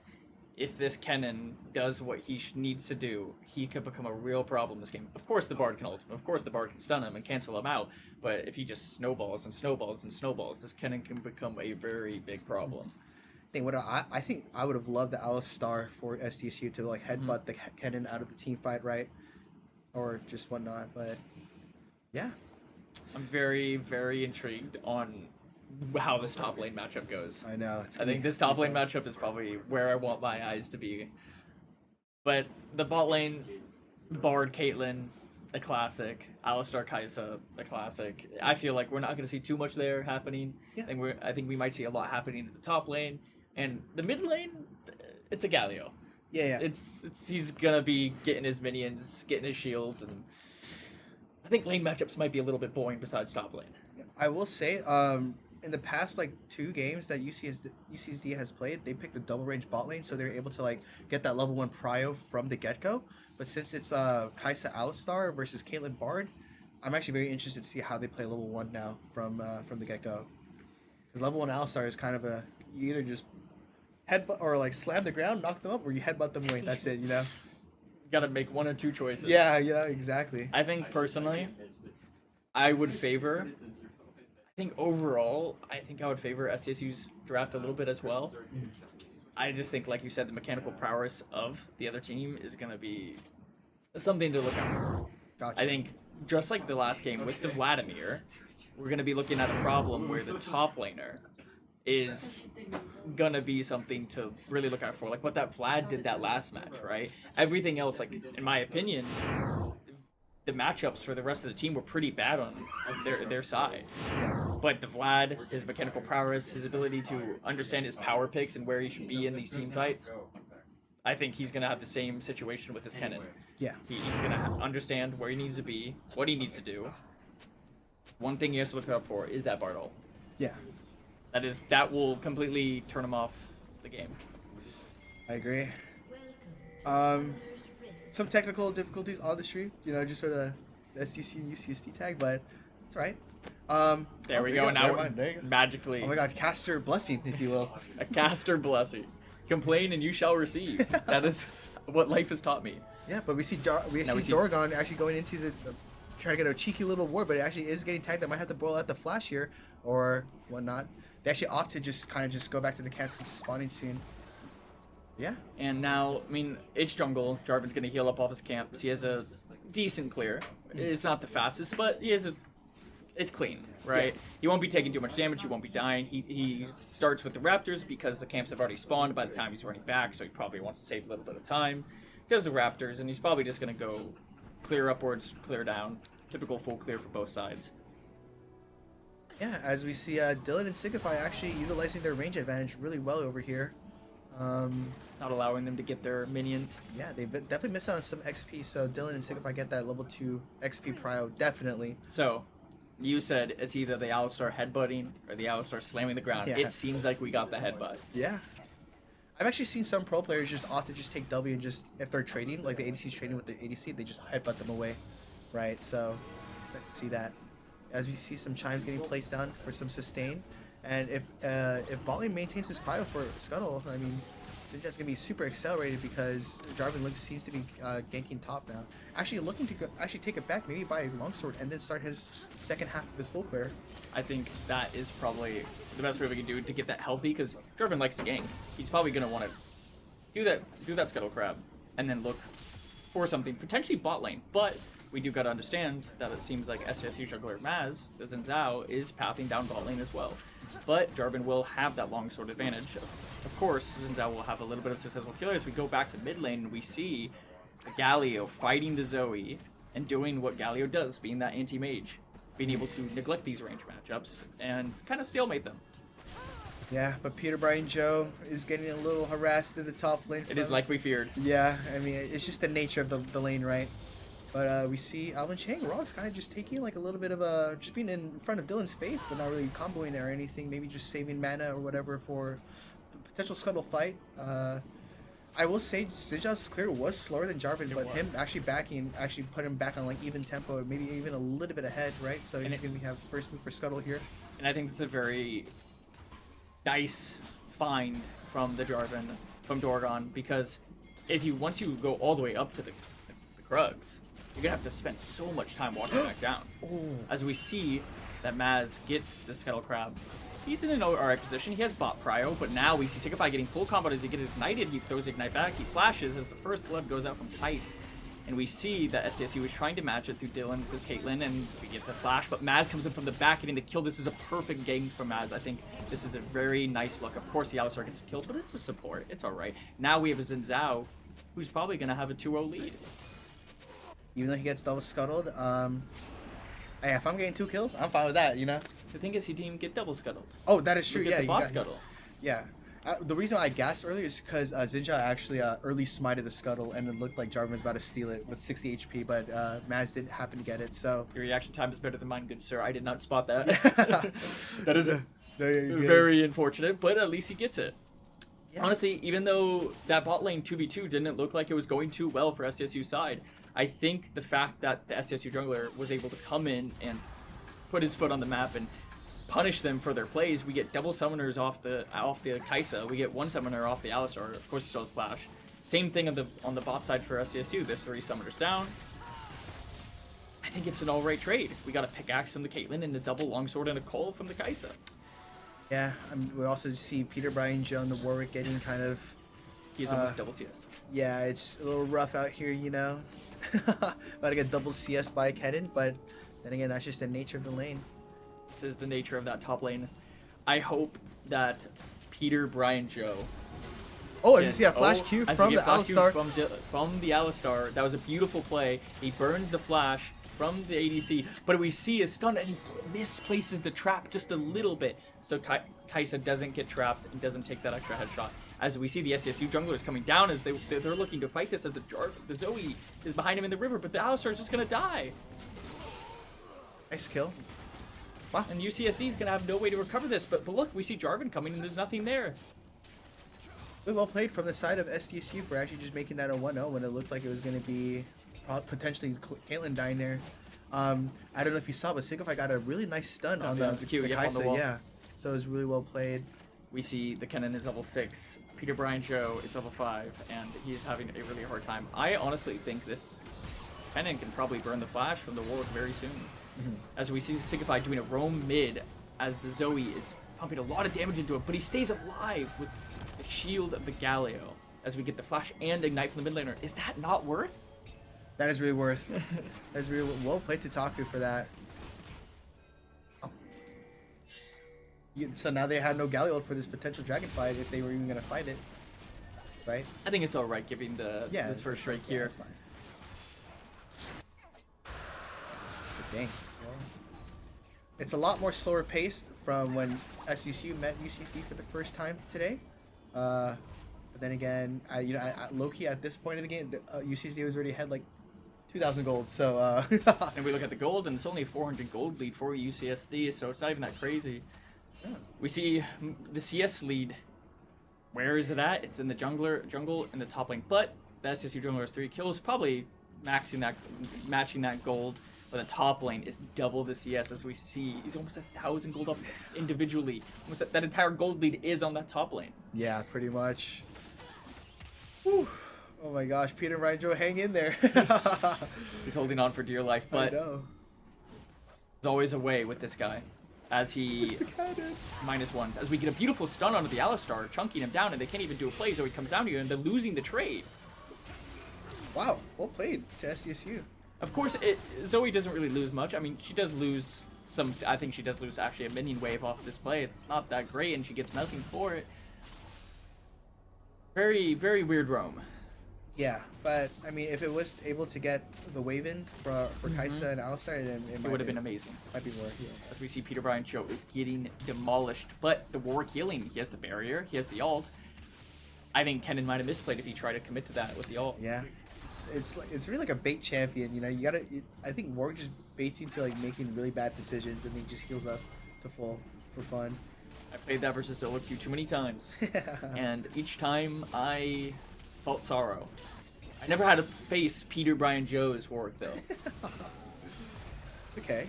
As we see the stun on Alistar, he's getting full comboed, canceling the Bard portal, but he can just go right back in. Yeah, Bard Portal is just a crazy ability if you think about it. Like, there's no cooldown on clicking it, right? So if you get, like, shoved out of it, like, you can just click back on it, right? I think Bard is one of those champions. I feel like he's in the same category as Zoe. Just annoyance. Just being there to disrupt you and to stop you. As we see the SDSU jungler sneaking in. As we see the Alistar going in not knowing that the SDSU jungler is here, but Signify misses the Q. But the Alistar with no flash is going to die as the SDSU ADC lives. Very nice punish. As we see Jarvan EQ flash forward, he wants to ult Dylan, and he gets the kill onto it, and now it's a 2v2. Kai still has ult and all some, so it kind of looks like the SEC just needs to back out of here, and it looks like they're just going to be doing just that right now. Unless they look for a Bard Q into stun, and unfortunately doesn't land, but they might still be kind of corralling. Bard damage is ridiculous. I know, Bard is just the champion of all time for sure. And we look at top lane, and it looks like Kennen burned ult. And this Kennen is he's doing exactly what we said. He burns his flash. Oh, if he had mana though, if PBJ had mana, or sorry, Peter Brian Joe had mana, he'd be able to ult that and just kind of ult him under tower while he's taking tower. And he pings it himself, like, not enough mana, yeah. Honestly, this is still pretty rough for PBJ because he loses that entire wave. Loses his flash. He did get flash and ult and a ghost from the Kennen, so it is pretty good. It will keep him alive in the lane for a little bit longer, but losing another wave on top of being so far behind like this is not what you want to see. I will say though, at least Kennen burnt both sums. A lot of the kill pressure is just kind of gone. That's completely gone. So he's gonna have a safer lane phase. And he doesn't have ult too, actually. He used the ult apparently. So yeah, that's what I mentioned that. Sorry. Well, it looks like SCCU is getting grubs uncontested, which is nice. It's going to be helpful for if they want to do any splitting or just taking down objectives in the future for more plates and whatnot, especially if Caitlyn gets more plates. You know what I want to see from SCCU? What do you want to see, Sandron or Josh? I want to see Signify go up top lane. They should send this Galio up top. They should send Signify up top and punish the Kennen with no flash. As we see a flash W actually from a flank from the Alistar onto Dylan. And he is as just gets dead. stunned. Walked a Really little well bit played. too far without having to support. And he gets punished for it. But then again, who expects the support to just come out from there, right? Well played, Alvin Chang off. Faker does. Oh, fair enough. But This he is is not happened Faker. to him. He is Signify. Or sorry, he's Dylan. He's Dylan. Which is crazy because Dylan was an ex-UCSD ADC. Was he really? Yeah, he was on the JV team back then. There is lore to be discovered. I know. You didn't know that? No. More you know, Sendrock, More you know. Or Josh. Did we see the damage coming out from the Kennen? I want you to pay attention. Look at Kennen's items. Oh gosh, he's building Blade with an He is completely disrespecting him. Wait, As Signify just is disrespecting the Kaisa, but he's baiting. He's baiting. He's completely baiting. Maybe he ults here? This is what I was talking about in the trap right on top. Oh my gosh. Hopefully that's enough damage. That should be enough damage.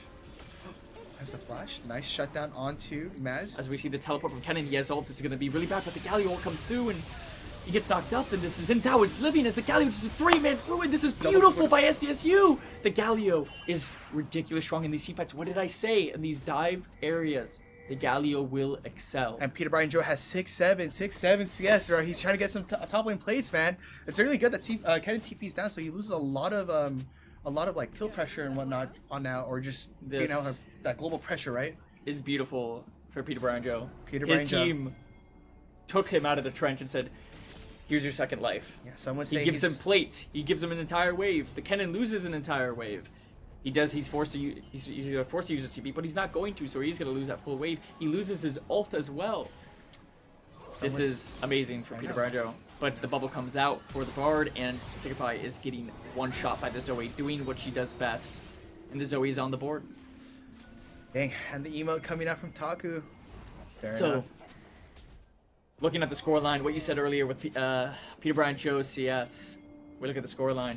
If UCSD gets one more kill, we have a 6-7 scoreline. Oh my gosh. I'm gonna say Peter Bryan Joe's a bit of a family guy, if you will, too. You know, it's like, what can he do? Where's all the gold on SCSU? Oh my gosh, it's on our Youngla.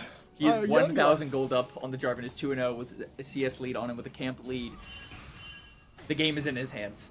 Yeah. As of right now. And if anything, I actually think a Xinjia can actually 1v9 if the conditions are met, right? And Signify ults himself with a beautiful ult to keep himself alive, but he might just die here with the Alistar headbutt. And unfortunately, it's not a punish. As we see the Galio coming in, he's too tanky. He's always Jarvan ults him and he has to flash and he gets bubbled. It's perfectly okay. As he guy's dash gets cancelled by the Jarvan. What a beautiful EQ.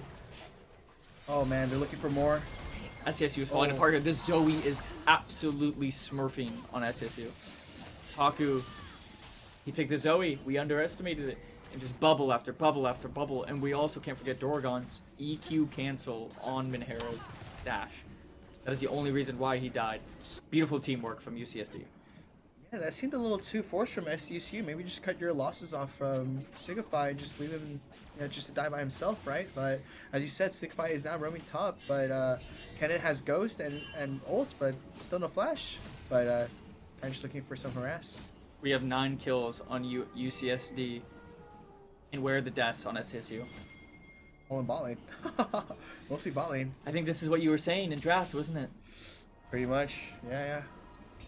I think bot lane is just kind of just like deciding like the outcome of this game, with top lane being like the side character, I right? think SCSU has to be careful here as there's 4 people collapsing on him. Galio does have ult, but they don't want to take that fight. As the bubble lands, a beautiful bubble for Taku, but Az is going to block it as he jumps in. But he's going a little bit too far as he pops the ult. And he throws his lead. Oof, unfortunate.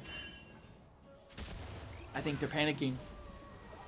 Yeah, or maybe UCC is just beating them at their own game right now. Just catching people out and whatnot. But Kennen did use the ult, so maybe Peter Bryan Joe can play this lane out a little bit right now. Wow, no, Kennen is still Kennen. But Dylan is getting some solo plates, so he's kind of making up for the deficit that he's experiencing in the bot lane. As you see a Bard ult onto the Alistar, but really no follow-up, so we're just going to see what really happens here. And this isn't really seen that much. Signify might die if he didn't dodge that W. What team comp are you favoring for late game? If the gold was equal, And we're in the end game. Probably SCSU, honestly, if gold was equal. If gold was equal. As we see, there's a 2 dragon lead on UCSD. Almost a 4,000 gold lead, nearing it. And where is it? It's on mid lane. It's on ADC. On top lane. All of SCSU's cards are on the Xin Zhao. Like you said, he can 1v9 this game, but he needs to know his place in the game. When he needs to do the things, when he needs not to do the things. What item do you think he's building second? I think it's very obvious. Oh, Black Cleaver? Yeah, Black Cleaver. He might need to build a Death Stance third a item. Death Stance. Yeah, if he's going to try to 1v9 this Do game. we want a Sterix gauge from the Xin Zhao? Oh, definitely. I think. I mean, he does have Merc Tread, so he's able to probably build a 4th item. But I think having as much uptime like auto and whatnot is going to be probably important too. I don't think anyone on UCC can really build shield break, so it's only going to bolster the Sterix gauge shield even more. As you see day by day taking some more plates. As you see, the Warwick ults onto the cannon, but he just stuns him and just gets out. The Warwick is starting to keep this lane equal. He's starting to lifesteal a little bit too much for the other guy to handle, even though he has anti-heal. But Peter Brian Joe is not understanding that he doesn't have ults, and he can't just fight this as he's getting kited out completely by the lethal tempo Bork cannon. Oh, as you see, Signify getting caught out once again by the Jarvan ult and whatnot. It seems like this is a common occurrence. He's trying to find this big stretch to you, but he just can't seem to cut it as they're just sending it on him in the mid lane as Maz ult and he's taking no damage. He flashes, still gets asleep by the bubble as the Galio ult comes through, saving them. There were so many forced things in that fight there, but look at the ults and the summoners from UCSC. They almost didn't. Looks like they didn't use anything. Yeah, even with Alvin Chang failing that Flash Alistar Q, it still worked out in their favor. No one really died. But all in all, SCSU protects the mid lane tower. Yeah, just saving mid lane is just as important as you can be. Really, Peter Brian Joe really needs to like start contributing to the game more instead of just what I was thinking. playing in the lane. We might get the fear off here. Unfortunately, no. As we see the jungler coming through, but look, the ult is on Kennen. He's probably gonna ult, escape. There's the ult. Seems like Peter Brian Joe he cues the flash and it's beautiful. And we get the flash from the Kennen and the ult. This is amazing. He can't contest his tower now. Peter Brian Joe is gonna get uncontested tower plates. Look at him. He's sniffing him out in the top lane and chasing him. Yeah. But he's gonna take his back. Unfortunately, maybe PBJ could have stride breaker after he followed through with EQ, as we see some fights on to Alvin Chang with Maz. We're seeing that strength of the Xin Zhao, being able to just dash on in front of the Kais, in front of the Alistar, and just demolish his HP bar and not take too much damage in return. I think what he needs to look out for is that Zoe. As we see Peter Brian Joe, he's in a very weird predicament as he gets bubbled and there's 3 people next to him, but the Kaisa doesn't respond quick enough. And he seems to live. Oh my gosh, that E did a lot for him. He has R. R's the Kaisa. And look at that healing as we see the asleep. Oh my gosh, Kite is hiding right now. You see Jarvan ult is kind of just everywhere. Dylan is getting kited out by kites. This is a beautiful team fight. This is exactly what SCSU needed. The Xin Zhao is just unkillable in this scenario. Gets slept though. But he gets slept and now he's dying. I completely lied. Dang. I'm like, let's see what I was mentioning, like all the summer spells that Zoe's just picking up for free. Oh my god. I could have sworn like Zoe buried like 3 times, flashed like 2 times. And it's flashing the mastery. Dang! Maybe this is why Mid Beast is nearing Challenger. Oh. This champion's OP. Champion's OP? I think Riot needs to nerf it. They actually are nerfing it. In this new season, part 2. Discussing champ. True. But yeah, once again, literally all the kills went onto Maz once again, and 1 kill going to PBJ. You know, Kalen's kind of feeling like, speed, I need this. You know, I want some kills. My mom's kind of homeless, right? If I was this jungler, I might be looking at my bot lane and screaming. But as we see, Taku is getting caught up with no flash. Him out as the Galio is coming through and the ADC is just dead. The Zoe is just dead. The threat is gone as Minhera is completely isolating the Kennen, and the Xin Zhao is just living. He can't die as he gets double knocked up by the Alistar. The Xin Zhao lets out the ultimate. He just doesn't die. This Xin Zhao in war combo is too strong to kill. The Kennen gets rooted by a trap that he didn't see. The Kennen has no ult. The Kennen is a free fight, but they turned their priorities onto the Kennen and just one-shot him. Okay, this Xin Zhao is doing exactly what you said. He could 1v9 this game. He has the Thunder Sky, he has the Black Cleaver, and he's working towards the Death Dance that we wanted him to. Oh my gosh, it might not be Xin Zhao, it might be Bin Bao this game. It might be Bin Bao. It might be Bin Bao. For those who know, who know. As much as I said this jungler would be yelling at his bot lane, we do gotta look at how many assists the ADC has. That is so sad. Speed, I need this, please. We understand that this Xin Zhao was in a position to take all those kills, but it is very unfortunate. Maybe the outcome could have been different. Maybe this Caitlyn could have 6 kills and 6 deaths, you know? But SCSU will just have to cut their losses. They cut that gold lead down. It was around like 6,000 at one point. Now it's down to almost only around 2. I think did really well actually in separating the Kennen from the actual team fight over there. The Galio. Yeah, and literally Kennen one-man ulted the Galio, and Galio was more than happy to just contribute to the team fight just doing that, right? He knows his place. I know. As we see, also a Randuin's Omen coming out from the Jarvan here too, and it looks like a Rage Blade is being built for Kennen as well. So, if you're Jarvan here, I'm just asking, I'm not saying I would or wouldn't. Would you build a Randuin's with a solo crit champion? Or do you think there's a better purchase? I mean, you can build Frozen Heart here too. As we see, the Warwick has gotten to the point in the game where the Kennen just can't kill him. The Warwick is just like, okay, I'm strong enough now. I'm gonna fight you. As we see, Signify is sleeping. Oh, it seems like every time we pan to Signify, he's sleeping. Yeah, fair enough. Just perma slept.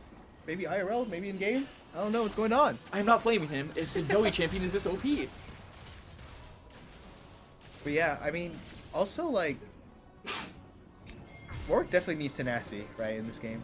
But also look at the CS gap between Warwick and Kennen. It's kind of lessened too. Honestly, it doesn't even matter if this Bard keeps getting caught. He just needs to do his ultimate, and he has done it successfully like 3 times now. Yeah. Even though he hasn't been where he's wanted to, he's still doing his job for what SSU needs in those team fights.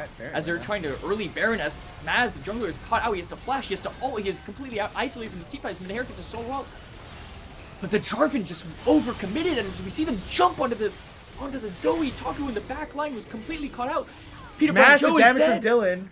Dylan is kind of 1v90 right now. What is going on? No one's focusing him as he finally gets focused. I kind of cast a curse stat, but still it looks pretty good here. A 3-4-2 on the side in favor of UCSD, but they do stop the Baron. I think if SCSU just played that a little bit slower and Maz was a little bit slower on that trigger, that team fight could have turned out completely different. As we see, he has to burn his flash, he has to burn his ult, and he can't contribute to the team fight. But they found a beautiful engage on Taku, the Zoe in the backline, instantly shutting her down. But the issue is, in doing so, they separated their Caitlyn, who needed their support. And Caitlyn was isolated, but even in that position, Dylan was still 1v3 and killed one and almost killed the other. There's light at the end of the tunnel. Dang, Dylan might be kind of homeless right now, but god dang, he could do some damage. What the hell? Honestly, if you look at the game state, he is down almost 60 CS. He's down 2k down gold. 2k gold. He's pumping. How does this happen? Caitlyn's just secret tech. Caitlyn's just a secret check. The champion's OP. Oh my gosh, XFSN Saber was kind of right. She is unfortunately down a whole item, which is probably some of the cause of the pain, but Caitlyn's damage onto these champions is not to be underestimated. As you see, they're going straight back to the Baron. Kennen doesn't have ult. I will say though that actually the Frozen Heart came out from the Jarvan, but I will say Caitlyn's 3 items does a lot more damage than Kai'Sa's 3 items in my opinion. I 100% agree. As they're forcing this Baron, they know what's happening, but what can they do to stop it besides Bard ulting it? And they're not going to do it in time. The Baron is gone, and he slept again as he has ult himself. As we get the Alistar ult down in the corner, and they're completely separated. They're sending 3 men onto this Bard. As look at the rest of their team. The Alistar is dying. The Galio is coming and saving the Bard. What are they doing? Wow, they committed a way too much onto Signify after getting the Baron that they lost their own support, and then maybe they might look for a return gank here. As we see another sleep. Wow, they're gonna get out. out. Just landing so many sleeps, bro. I'm gonna start snoring on stream. What's going on? He's saying, you get a pillow, you get a pillow, you get a pillow, you get a pillow. Everyone on SSU is sleeping. Winfrey. But yeah, I mean, look at the items on this Xin Zhao. He's doing what I was hoping he would do, starting to itemize for the only threat towards him, the Zoe. Yeah. He's already got the Death Sands. He's already got the crazy amounts of health and sustain through the melee. I still think Kennen can do some damage to him, but now that Zoe, the only one that could potentially one-shot him from afar, yes, Zhao cancels range damage, but if he can't get it out because he's asleep, becomes a really big problem when you lose 70% of your HP bar and then have to ult. Yep. You want to ult, then take the damage. As we Yeah. see, SSU is just sitting in the bush, and it seems like UCSD knew that, and Jarvan ult, and we see Maz is stand up as the Kennen gets a beautiful ult, and nobody on SSU can do anything. As Maz jumps in the backline, he just can't kill the ADC, as Dylan has to flash out, he's ignited. BadHair wasn't there to counteract any of that. It's rather rough, if you will. Well played to UCSD. Another person is sleeping. Another sleep. Another freaking sleep. It doesn't do anything. He's just for show at this point. I know. We should get like a sleep counter going on the game or something. This Kaisa is putting in monstrous amounts of damage.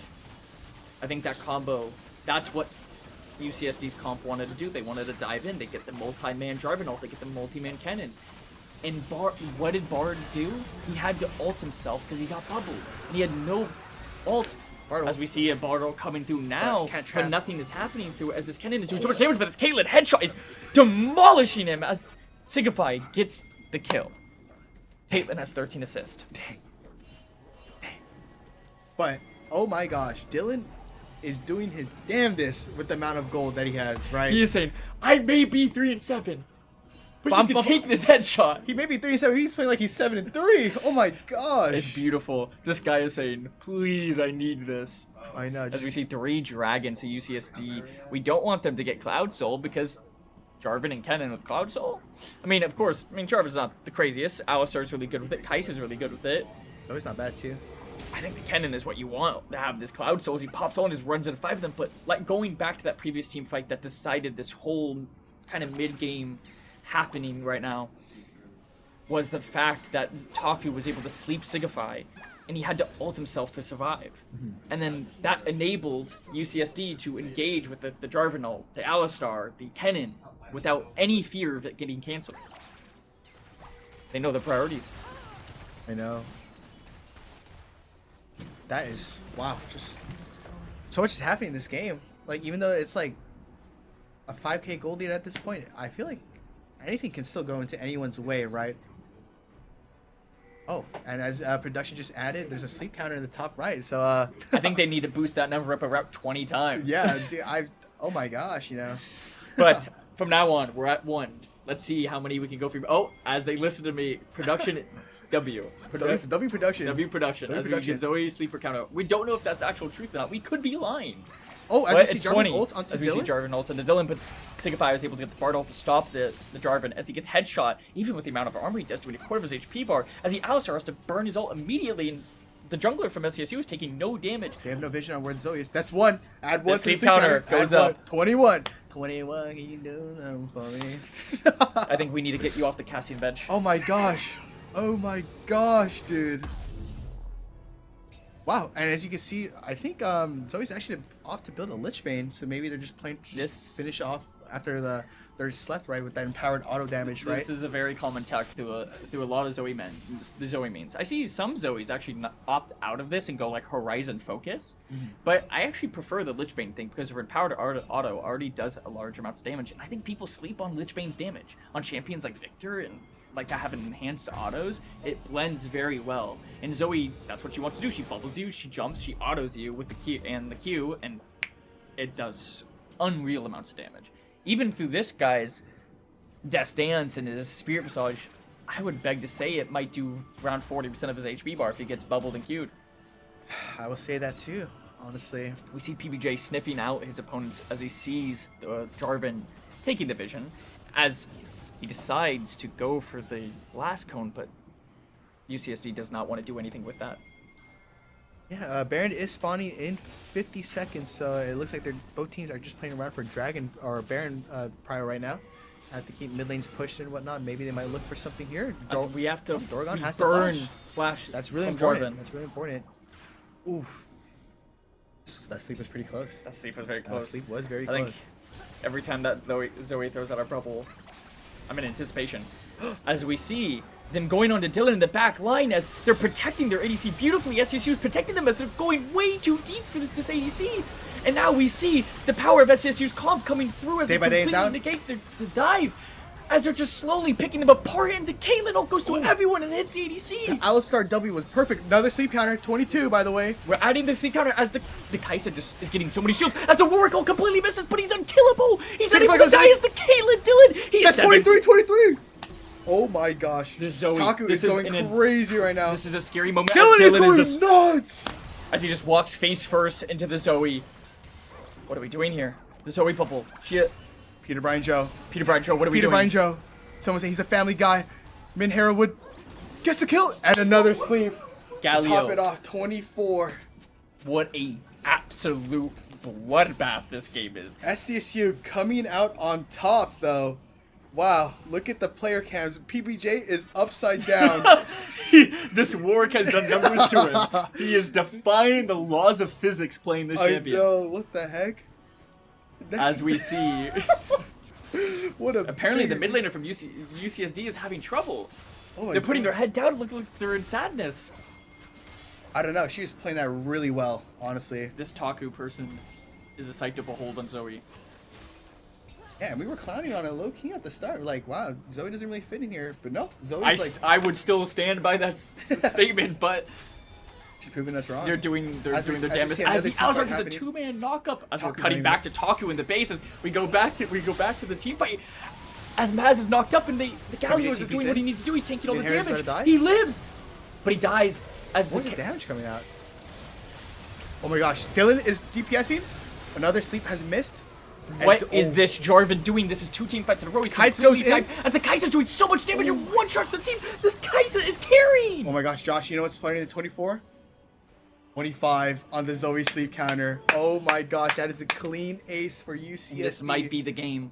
With a quadra kill to top it off from Kaisa, that might just be the game.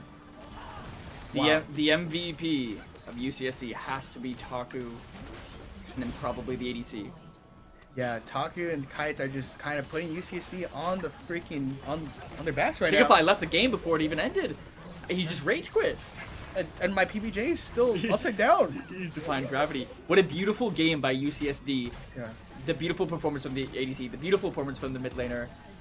Everything was just well put together. Even though they were going against the comp. Hello. Yeah, wow, what a game. What a freaking game. Really back and forth, but UCSD always coming out on top, right? I think if game 2 is anything like game 1, cinema. I need 3 games of this. I need 3 games of this. This is an absolute bloodbath.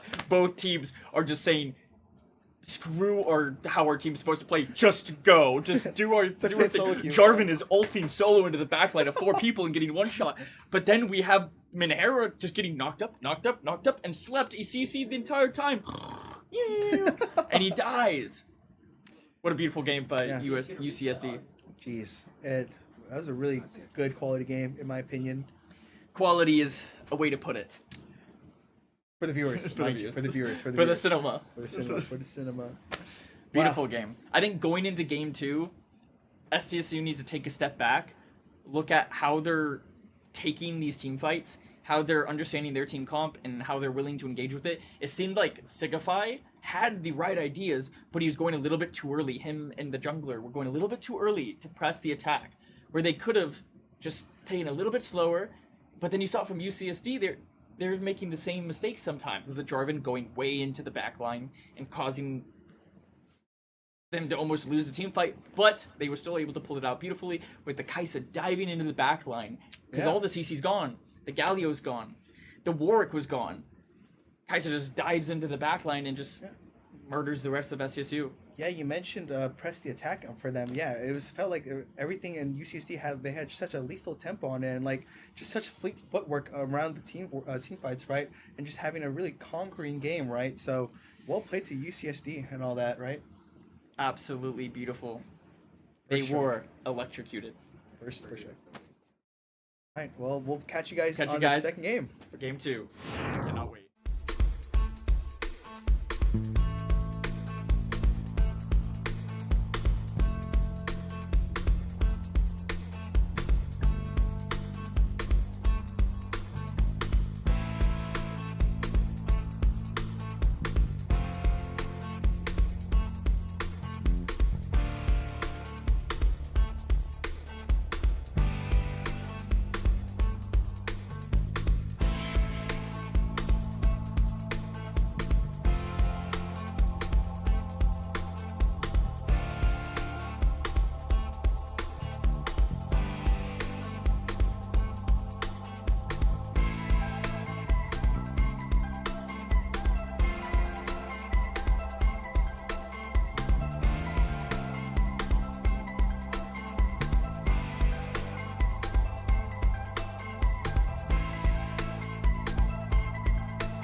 We're back? Yep. Hey, Hello, what's up, everyone. guys? We're here for game 2. Two. That's 4, but I can't count. I failed math class. An engineering major. So, going into this game 2, what do you think's gonna be picked? Such a LARP question, bro. I don't know. They're gonna pick champions. You don't understand. You don't understand. What do you think they would pick? What if they pick Kane? I think best pick known to man. Yeah.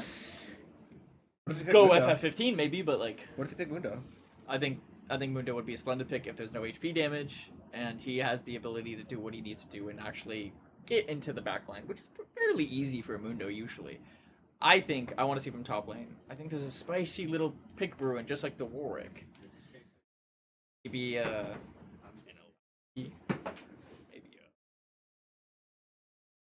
Well, as we're seeing into the draft, UCSD is looking to ban first. Nefiri. UCSD is blue side, so they do opt to ban a Nefiri, which most likely will go to Minhera. Would have gone to Minhera, but Karma ban once again. They really don't like the enchanters in the bot lane. The Actually, Vlad it's ban. Vlad, which is standard. Probably just gonna do. They're gonna ban the Karma as well, probably. Yeah, Just we'll do see. similar. Yeah. Safe picks, Yeah. honestly. Even though UCSD as a team has been melding a little bit together during that first game, I would like personal bias and SSU win for this one, just so we can get game 3 of that.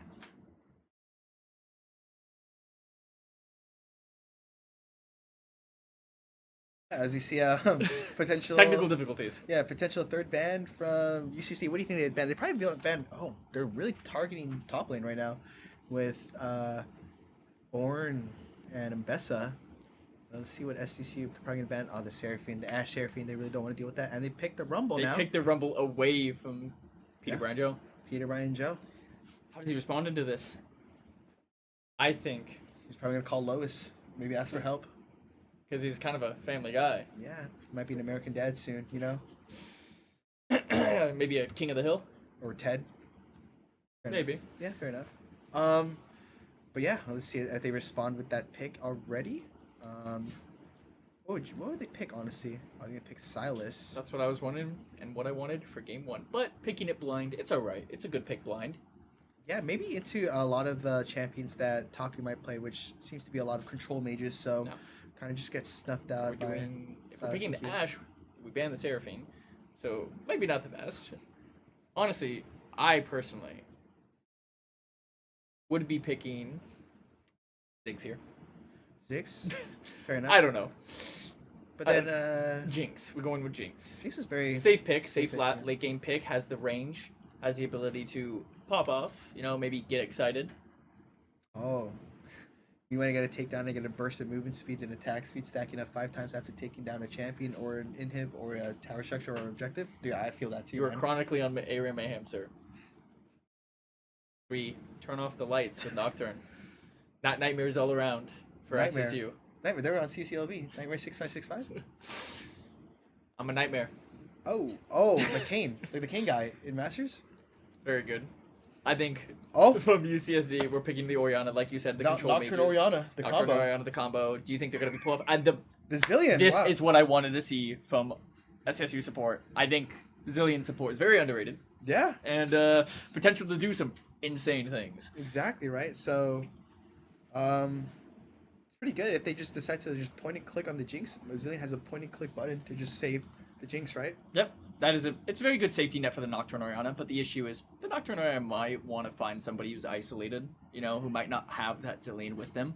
But Yeah. one thing is, if you have Nocturne Oriana sending down to Silas, Silas is a pretty good champion to live through that, with his Yeah, his lifesteal and his ability to potentially just, probably too far away, he could steal the Nocturne ult and just go on the Oriana if he needed to. Yeah. If I was SCC, I'd be banning out more range supports, honestly. I would as well. Because, there's the Vayne. And Kaisa's gone. So, wow. 4 bot bans looking for the side of SCSU. And, wow. PBJ is getting clinched out in the top lane. Rumble taken, Ornn, Mordekaiser, and Bessa San banned. With a potential Mundo. With Vayne banned. So, and Kaisa's already gone. So, who else can really kill Mundo here? Like, on the ADC side, maybe like Smolder. My heart is beating at 100 meters. Oh my god, and it's locked in SDSU Wait, with the Zillion? middle pick. And now immediately, what are we gonna see? We're gonna see people with health damage coming out from UCSD. It's actually, they want to go with the Yunara, the very safe pick. Maybe the Tristana. I don't think the Yunara pick is that bad into this team comp. I think it is pretty good. You have the support of the Nocturne and Orianna kind of keeping you at bay, giving you that shield, giving you that movement speed. I think it's Yunara nice to Lulu default to the Yunara. Yeah, it could be Yunara Lulu, Yunara I think Senna Lulu. here. Or Nidalee support, actually, too, with the huge burst of movement speed or attack speed that you get from her E. I can see that, too. Being able to, like, just land spears on Jinx and Zillion. I think if this game goes to 4 items, we're going to see this Mundo get sped up by the Zillion, and he's going to take his Slipper to that Nidalee's face, go, bah, and one-shot her. Slipper or Cleaver? Slipper. Wow, he's a Slipper? Yep. Well, That's there what you go. you call the Mundo Slipper. As we defaulted to Lulu, like you said, I don't think the Nidalee would have been the right play. I think Lulu's a lot safer into that team comp, being able to polymorph the Silas, being able to easily get the CC off of Dr. Mundo, right? Of course, he might not get polymorphed. He breaks through the CC, but it's a very easy point and click, get rid of it. You could Orianna ult him after.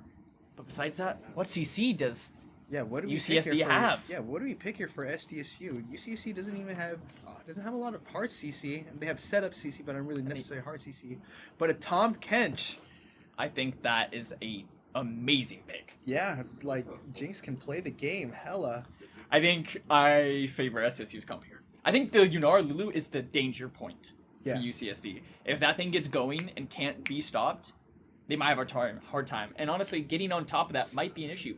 I think the main ability from SSU is potentially Silas stealing the Nocturnal and getting on the Yunara, or the Zillion speeding up the Mundo and him just running face first and being that disruptor tank that he needs to be. And honestly, I think the team comp melds very well because Mundo does very underrated damage. We're going to have Tom Kench to be able to save him, save whoever goes in with that Zillion burst of speed. I think SSU's team comp is all about protecting that Jinx. Yeah, I mean, she has so many tools at her disposal, right? She has, let's go one by one. We have Tom Kench ult. We have Zillion ult. Silas can steal Lulu ult and ult the Jinx, yeah. right? And then Mundo's just going to be like a meat shield in front of her. So, if anything, Jinx has a lot of options. She just needs to kind of just survive lane, just ride the wave, you know, and just chill out, you know. We can just see a 1v9 performance potentially from Dylan. I think UCSD needs to play through that Yunara Lulu. That champion, when 3 items, having a Lulu as a supporter, and just auto-attacking. Especially even through a Mundo and Tom Kent, she will be doing a lot of damage. Yeah. She will be pumping and pumping and pumping. So SSU needs to find a way to stop that, or there might be some problems. Exactly, right. But then late game, I really don't see who's killing Mundo besides a fed Yunara. That's right? exactly. Maybe even the Rumble too, but I think here, it depends on how the game goes. I think with Tom Kench being in the game, Mundo has a little bit of leeway to not have to go into the full tank. In my personal opinion, I wouldn't be pressed to say that a Mundo third item, like I personally do a Titanic Hydra, yeah. would be amazing here. Because you look at SCSU's comp. Who's their damage? Okay, it's Jinx. Yeah. Silas? I mean, he does do damage, but he's there to be that sustain disruptor. He's not like gonna be pumping out this Yunara level, Orianna levels of burst, right? He can if you go a full AP like build, but that's not what people usually tend to go on him. So I think to help that, I think Mundo, with how much survivability he has, the fact that they don't have health damage, so he'll be harder to kill in general, his sustainability is gonna be absolutely insane. Mundo's AD scaling with his HP, and the ability to build Titanic and like even Sundered, in my opinion, or not Sundered, sorry, Titanic and Overlord's Bloodmail. He could be running at UCSD with 7,000 HP, 6,000 HP, and 600 AD, and just doing whatever he wants to them. Yeah, and I will say that Yunara is an ADC, but she actually does like quite partial Mixed damage. Mixed She does damage, right? her passive. And Nocturne really isn't going to be an AD threat, so I feel like Mundo, if he builds Spirit Vicious second item and then Oh, builds Titanic Overlords, Yep. just like legit Thanos. Because he's purple too, right? I Like, think just like Thanos. I'm trying to think of a perfect build for the Mundo. I'm thinking we go Heartsteel, I still always first. Dead Man's Spirit Titanic, or we could just skip because we have Zillion, we could skip the Dead Man's. I mean, right? yeah, because if he's going to build Yeah. Swifties, We already could has- skip the Dead Man's with the Zillion and the Swifties and just go straight in the Spirit Visage. hopefully he sees that.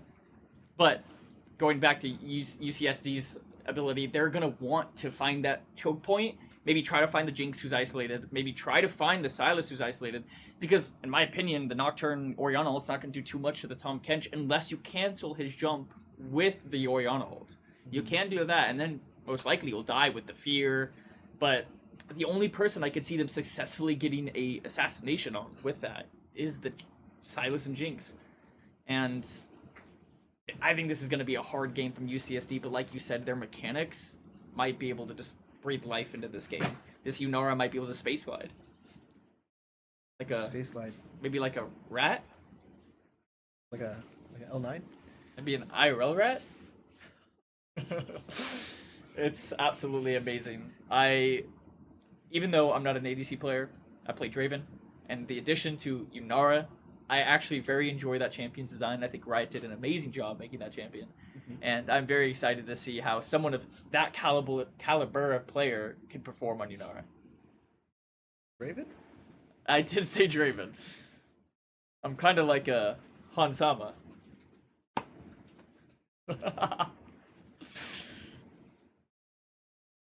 This game is going to be an absolute bloodbath. Yeah, for sure. Get him off the casting bench, guys. Me, get off. Yeah, I'm just excited. I just want this game to be a banger. We hopefully go to game 3. But yeah, as we load in, UCSD is currently 1-0. Push. But we actually do see that it's a Zilean top and a Tahm Kench support. Wait, that kind of changes things a lot, does it not? Can Rumble really do? Rumble took first strike thinking it was Tahm Kench top too. I'm a little bit taken aback by this, but I'm pleasantly surprised. I'm also... The Mundo went mid lane. Whoa! Wait, hold on. Wait, what? Wait, SCSU. They might be cooking the labs a little bit too much. They're either getting cooked or they're getting fried. This is either they're putting the pizza in that oven, they might have left it on for a little too long. But we see the catfish. He's doing his thing. Wait, I'm interested though, because Orianna can't really ever do anything to Mundo. No, she cannot do. I think it's actually not that bad of a play to swap the Mundo into the mid lane. And honestly, Minhera has played Mundo multiple times before. He is comfortable on that champion. And you see, kind of representing that Aloys personality, he's going corporate Mundo. I hope we hear a push sometime in this game. Yeah, maybe we might get a push counter. As we see, Signify's losing around half his HP, dealing about a quarter back to Kites. Just an even trade with both ADCs as they're trying to punish and fight for that CS. I'm also kind of worried that in my entire life of living, I've never seen Peter Bryan Joe play Zilean. So, I'm interested to see how that goes out. But and Zilean is a very niche champion that is hard to pull off correctly. Yeah. So, there is some nuance here that we might need to see. Because honestly, I'm okay with the pick. It does kind of neutralize the Rumble. The Rumble can't really do much once Zilean's past level 3, but the Zilean's not going to have kill threat on him. Yeah. But it will stabilize what Rumble wants to do. What does Rumble want to do? He wants to fight that melee matchup and just punish you. Perma push, perma fight you, keep you under your tower, keep you at 20% HP, and not let you play the game. Kind of like what he's doing right now. But once Zilean gets level 3, starts to get those resets on his abilities, he might have a hard time doing what he wanted. Yeah.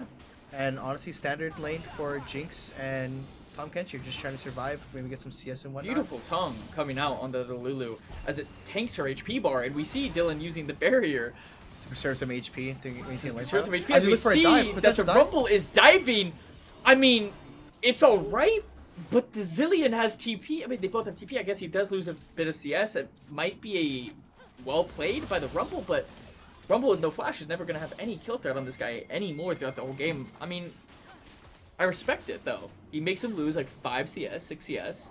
All that XP early game is pretty important. And he gets the kill. Zilean is a champion that thrives off of levels instead of gold. As we see Maz looking to gank here, they still have their flashes. Rooted, but Polymorph as well. Flash comes out, as Maz is going a little bit too incompetent as the power of that Yunara Lulu is just coming through, as this is not going exactly how SSU wants, as Lulu gets first kill, Yunara gets the second kill, and Tahm Kench is just there to lick his wounds. Yeah, and Maz even skips his blue buff for that too, so it's really rough to even just force that, you know? Rough early game for SSU. the people that we want to be fed, we want to be in the game from UCSD, are the ones getting fed, and that is beautiful for them. That is exactly what they want and how they want to navigate this game to a victory, is through that Yunara. My Peter Brian Joe, looking at a timekeeper, if you will. Yeah, it's just... He might not be able to use his passive on anyone, though. He's going to conserve a lot of X. As we see the double bombs going out, he cries. I would be too if those were my bombs. It looks like they actually might dive him top lane. This is going to be absolutely disgusting. They punish this guy with no flash. They're going to hard push this in. The Zillion, all he can do is QWQ. And he wastes his Q on the wave. And now he doesn't have the stun. Oh, but they're not going to go for the dive because the Sylas spots him out. The Sylas is fighting as we use a double bomb again and we completely miss, and now we are just dead. Oh, as he gets the kill for some reason, the Rumble tanks instead of the Nocturne. He foresaw the future. The Time Lord. The Time Lord. The Time Lord coming in. He loses another 5 CS. He's double CS down, and he's around 300 gold down. It's pretty rough. He does get 2 kills. Honestly, not the worst. I think that scenario could have been a lot worse for Peter Brown Joe. Hey, as long as he's getting XP, that's all that matters, man. And we see the Mundo in the mid lane. He's starting to rack up that HP as he levels and levels and levels. If you didn't notice, the first 3 minutes of the game, 2 minutes of the game, this Mundo was sitting at 20% HP constantly. As he's just getting punished. But now he's gonna back with that Giant Spell, back with another Giant Spell. And it's like, you may have damage, but do you have 3,000 HP damage this early on? And I think the answer to that is no. Probably combined with the second wind, D-Shield, Regen, and Fleet Footwork. And he has his ults now. We see the Catfish is getting annoyed by this Yunara. But yeah, jeez, it's very interesting. If I was UCSD, where am I looking at that Nocturnal? Probably I'm looking top lane. Yeah, top lane or bot lane. It's really hard to kill mid. The thing is, does putting a Zillion behind really matter that much? I mean, he gets gold onto your Rumble, so he gets more strong. So, might not be the worst option.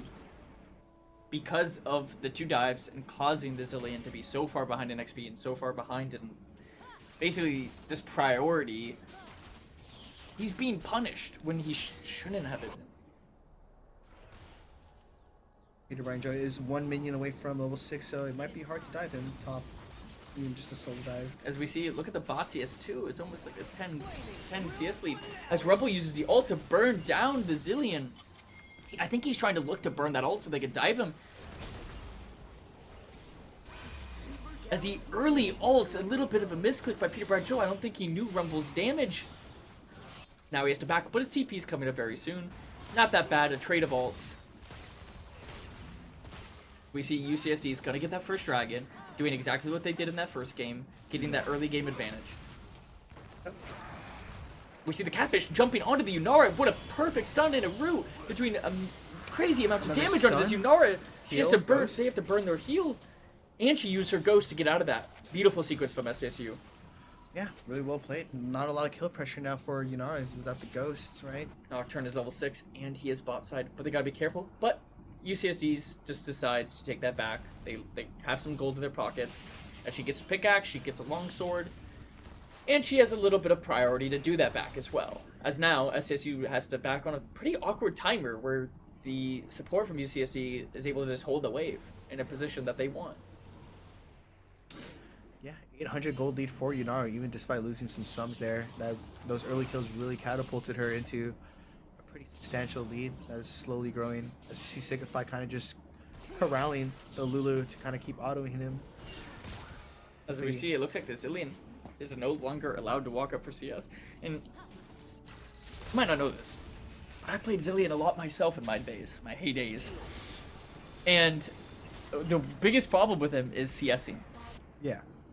Before he has any AP, his CSing is abysmal. It's very hard to CS on this champion well. So being 20 CS down is quite understandable, especially after those dives. Honestly, at least it's not 10 CS to 60. Yeah, but I mean, he is kind of double his CS right now. It's pretty rough. It's rough. Speed, I need this. Mundo has 2 giant spells. You know what's better than 2 giant spells? 3 giant Three spells. giant spells. You know what's better than 3 giant spells? A Warmogs with a giant spell, so you get the HP regen passive. Exactly. That's if you're playing top lane, though. Oh, but it's not as useful in mid lane, but I think he probably will go straight to it just because the poke, the constant poke. Yeah. And going to Heartsteel early probably, like I said, I only said that because I thought he was playing jungle. Usually you don't build Heartsteel. Oh, I see dive bot lane, and Dylan dies. Oh. As SDSU seems to be overcooking as they get Lulu, beautiful Lulu ult to knock them both up. As the TP comes through, the Lulu ult onto the Tom Kench to make him live as he has to flash, and SDSU somehow is out of there. That is an amazing sequence. It's pretty bad for them as they have to use their flashes and their ults, but at least they live in a scenario that could have been miserable. Yeah. Fortunately, Dylan does die, but he does get Lulu flash out of it. Not the worst. Wow. It really sucks that Dylan's kind of just perma-dying here. I think Sigify is overstepping his boundaries here. Oh, that's As he thought he could get the knock-up, not predicting the flash from Yunara, and he dives, but he does get the flash from Yunara. And even then, he missed the Q, so that was kind of substantial damage that he was missing out on too. And the slow. Yeah. Really rough showing from Sigify in this game.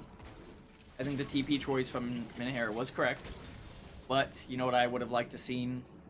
That I think he should have went Ghost. I think the flash is unnecessary. Oh, but we see a gank mid from Maz. Taku does have flash. Nice flash. Beautiful flash from Minhera. And beautiful E from the jungler of SSU Maz as he roots her with the chains while in tower range. So she takes a tower shot, completely causing her to die. If she didn't take that tower shot, with the flash and phase rush, she might have been able to get away. Because she would have had like 350, 400 HP because that tower was already ramped up. Yeah. But as you did say before, what's better than 2 giant spells? 3 giant spells. And what is in his pockets? 3 giant spells. Oh my gosh. The Warmogs, this Orianna is gonna be like, why won't you die? It's like just a battle of attrition. You know who Mundo reminds me of? Yourself? As we get a solo kill top lane. That is absolutely despair as his flash is up and his ult is up, and now he's gonna lose a wave and lose half another wave. As we see, SSU's bot lane is looking to go in on the Lulu as they catch her out, but the Nocturne ult and the Jinx is dead. She's instantly dead as she can do nothing. But the Silas jumps, but the Lulu ult's knocking them both up, and they just can't do anything. UCSD is completely running over this team fight. Yeah, I don't think Maz realizes that Yunara ult is actually useless on Silas. It's kind of like a Alawi ult. Yep. Yeah, it's just rough. SSU is getting absolutely turbo blasted. Yeah. It's just... I wonder what the draft idea was behind this draft. I think the Zillion top was a little bit too much cookage, in my opinion, because the Tom Kench is pretty good at neutralizing the Rumble. I think it's not that bad of a matchup for top lane. Especially after the Tom Kench gets 1 item, he's very strong. He can actually fight. I'm pretty sure a 1 item Tom Kench can fight a Rumble and win. So, I see that they wanted to maybe, neglect that melee early game from Rumble, but the punishment fight from Day by Day and the jungler, Dorgon, just completely put him out of the game and made the swap completely, better terms, horrific. Yeah, with a 6k gold lead from UCSD, it's really looking like what can they do here? But actually, they are looking to look onto the Nocturne here, who has no flash, but another failed Q from the Tom Kench from Sigify. It's unfortunate. If I'm this mid laner, streaming my team right now. Yeah, I mean, Mundo is just scaling, but by the time he gets items, I wonder if the entire game is just done so, you know? What is Yunara build first item? Blade of the Rune King, which is Mundo's worst. His nightmare. I know. But as we see, UCSD is going to get the second Drake. This is looking very much like game 1, is it not? But with a less back and forth. Yeah, it looks like UCSD is just like, alright, we're just gonna probably just take a clean game off them. They decided enough shenanigans, enough bloodbath, enough having fun. We want to get this game over with. We want to go home.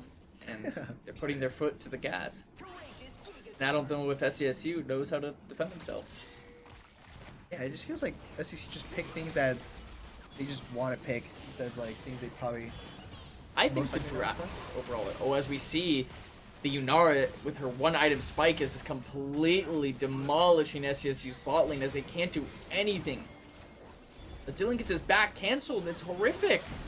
As we exhausted, we missed the tug. This is horrific from SDSU. They're gonna be so behind because of this. Yeah, they just gotta give it up, man. And another solo kill in the top lane. Oh, that's so rough. Their backs got stopped again and the tower's dead? Oh no. Oh, Kim saved him. That's so cute. I'm in absolute despair right now. Oh my gosh, this is so rough. My mid laner is just like, what's going on, guys? Guys, please. I'm scaling. This is horrific. But. Do you see any outs for SDSU? Yeah. Do you see any outs for SDSU? Going to say Mundo, but now that this Yunara is hyper scaled, it might be a little hard. I still think if you play through the front line of SSU, there's a chance, but the issue is Yunara goes 1 auto attack and it goes into 4 auto attacks. You have Tom, Kench, you have Mundo and Silas sitting on top of each other. Blah, blah, blah, and what can you do? Yeah. This is so sad to watch. Imagine how SSU is feeling. Yeah, we're not even the ones playing. Warmox is completely, as we're completely dashing. I think this might be a little bit of an overcommit from UCSD as the Lulu ult comes through. The silence gets a shutdown. We're going to completely chase. This is a complete overcommit as Lulu ult himself. The flash comes out. The ghost comes out from the Yunara. The flash comes out and the heal comes out from the Lulu as we continue to chase a beautiful E by the Silas. As we continue to chase, this is a turning point for the game. The Mundo gets the shutdown. This is what we needed. SCSU just said, okay, you guys want to dive us at our tier 2? Sure, we'll take it. We'll come back to the game. Now this is what I remembered from game 1. Once again, though, look at Dylan's kills. An assist? I need this. He's homeless again. Honestly, this game, I don't even know if I could pity him. Last game, it was despair after despair after despair. This time, I think Heights is just outperforming. Yeah, as we see Taku maybe trying to look to kill the Silas here.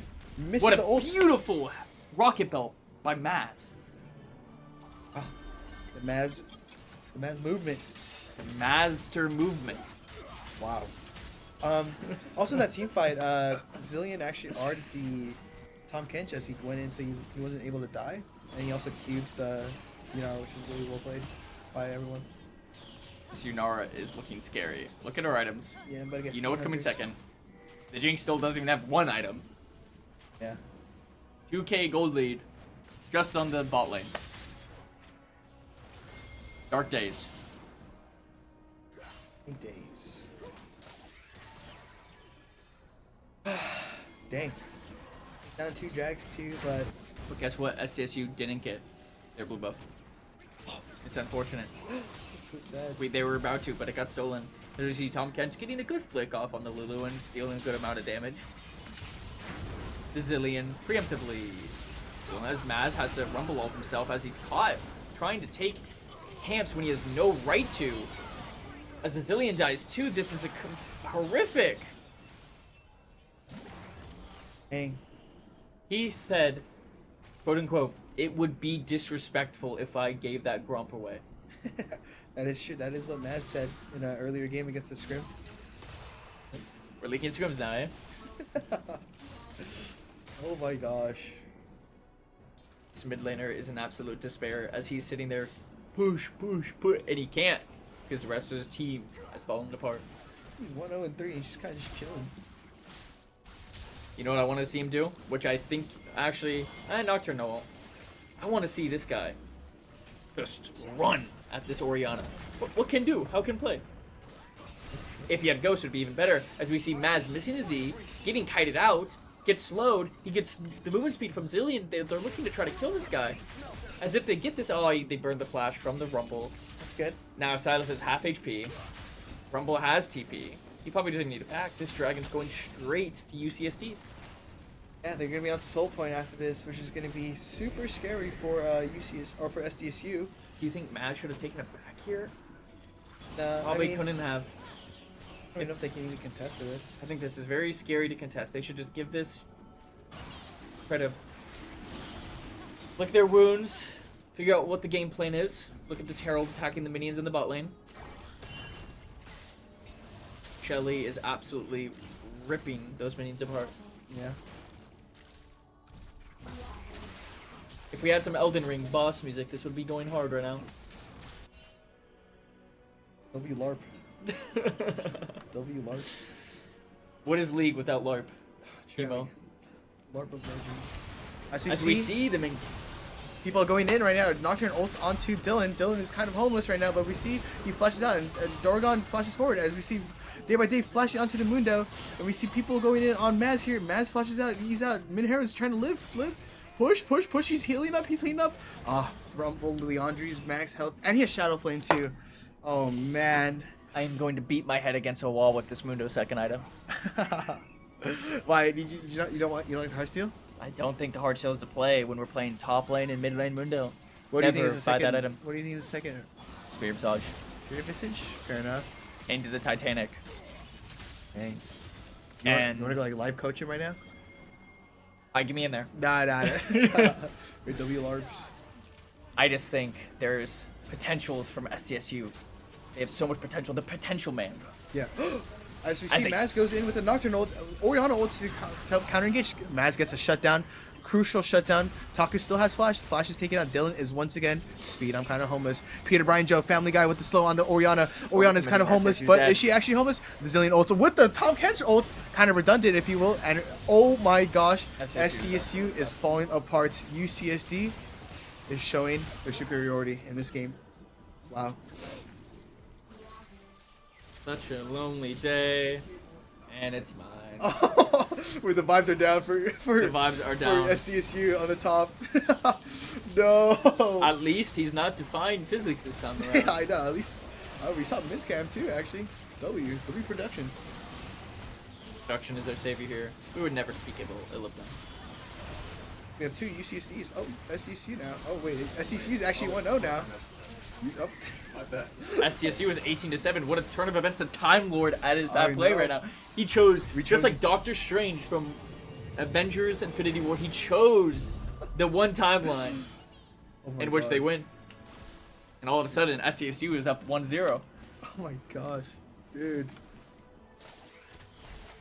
Wow, just. You look so sad, Josh. You look so sad right now. This is what I love to see from League of Legends. Team showing their skill and their teamwork and being the better team. Yeah. And unfortunately, SDSU is on the end of the stick. Yeah, as we see a Nocturnal going on to what seems to be Maz. And... oh man, that's so rough to watch. It's so rough to watch. As we see Signify dabbing on Aurelian Soul on the Tom Kench. And he fails his auto on the plant. Misses the Q. Dylan gets tagged. It's flashed on by Kites. Rumble ult goes a little bit wide. Peter, Brian, Joe dying. As you know or stated, it is an age of retribution. And Harris Game might just be over. As they're completely demolished, SCSU is getting ripped apart as this Mundo has no place here. And Signify leaves the game. This has reminded me of the SKT1 versus Fnatic game. Dang. GG, well played. Nice try from SCCU. Splendid match from UCSD though. Yeah. As we see Taku's camera, they're kind of like Assassin's Creed right now. Yeah. Wow. Well. We didn't get the cinema we wanted, boys, but we got a clean game 2 from UCSD, taking the Spring Games League of Legends tournament to a close. Nice. Well, there you go. We might have a surprise interview. Maybe. Who are we choosing? Yeah. I think we might have to choose Kites. Kites? That performance. I would agree. Kites. Yeah. With that Unara performance, the way he put his team on his back and said, "Guys, we're not going to a game 3." Yeah, I would agree with Kites. I was initially on Taku, but Kites just kind of showed again. The fact that Taku just existed in that game. as Yeah. Oriana. I mean, But not much she could have done. You know, versus so- Mundo, what else could you do? Yeah. But I think the ADC showed who deserves to win. You know, Kites was a very appropriate name. Oh my gosh, the man of the hour. If you wanna, yeah. As joining us on the casting bench Oh my is the beautiful man himself as Chemo transformed wow. into I'm so Syndron. I'm so sorry. I have to get close in here. God, you're more All right. handsome in real life. Kites, As if you hadn't seen it. Okay. Kites, we have to ask you Yeah, what's up? that you know our pick. Yeah. What was going through your mind when you picked it? Honestly, I wanted to play Vayne and then they banned it. Damn. That's So- what we thought on the casting bench. Yeah. Honestly, sometimes I find Yunara a little bit weird. Mm-hmm. Like her orbs feel weird sometimes. But I think I was in the zone this time. Oh, you were in the zone. I You could think tell. You could tell. I think in game 1 and in game 2, you showed absolute dominance. Mm-hmm. When we were speaking about the Mundo pick, we thought that if the game just went and they just coasted, that the Mundo would become a problem. Yeah. Especially, Yunara can build her Bork Yeah. and cause the problems for him. But if Mundo was unchecked and you didn't get the gold funnel like you did, there might have been big problems from your team. Yeah. But I think the ability that you guys showed in that bot lane, dodging the Tom Kench tongues, dodging the Tom Kench knockups, and showing who's the superior bot lane is amazing. So what was Yeah. going through your head when you just got all this gold? Did you know you could put the team on your back? Yeah. I mean, with the Yunara pick into that team comp, I was like, okay, I have to go Ghost, I have to go Bork, and just start gliding on them. I maxed my E second instead of W second. Usually you max W second. Yes. But I was like, yeah, I'm gonna just click Ghost and E and just like kite forward and have fun. Yeah. Thank you, Alvin, for playing Lulu, even though not the most We saw the exciting Nidalee champion. hover. Was Yeah. it going through your head? He wanted it, but we focused on getting the win, I guess, instead of that. So yeah. I want to take it back. I'll do a zillion little manipulation here. Time Lord. Go back to game 1. Yeah. When you were doing that last team fight where you dived into the backline and completely like 3v1 killed them, Yeah. was that the whole idea behind that team comp and picking that Kaisa? Yeah, so we had like a pretty strong dive comp, and I mean, like Xin and Galio is pretty good response to a dive comp. So there's maybe some worries there, but I also thought my cannon was go AP, and he did not go AP. So Yeah. but yeah, since I knew we were gonna have to dive so hard, I just built Fiend Hunter bolts so that I had ult up as much as possible and went the AD build instead. And yeah, that last team fight is pretty much why I built those items, because once I Yeah. saw Warwick ult hit cannon and I knew he couldn't hit me with it, I could just killed him and knew I could fly into the backline and kill everyone. You did just that. Kimo, do you have any questions for Kites? Dude, you were like low-key a little Filipino L9 glider today. I was just questioning, like, how is it, like, being a part of the UCSD's, like, esports program and whatnot? Like, how do they, like, train you guys or help you prepare for, like, stakes of matches like this, Yeah, well, UCSD esports is pretty, I don't know if grassroots is the right word, because we have, our lovely sponsors. Thank you, Turtle Beach. But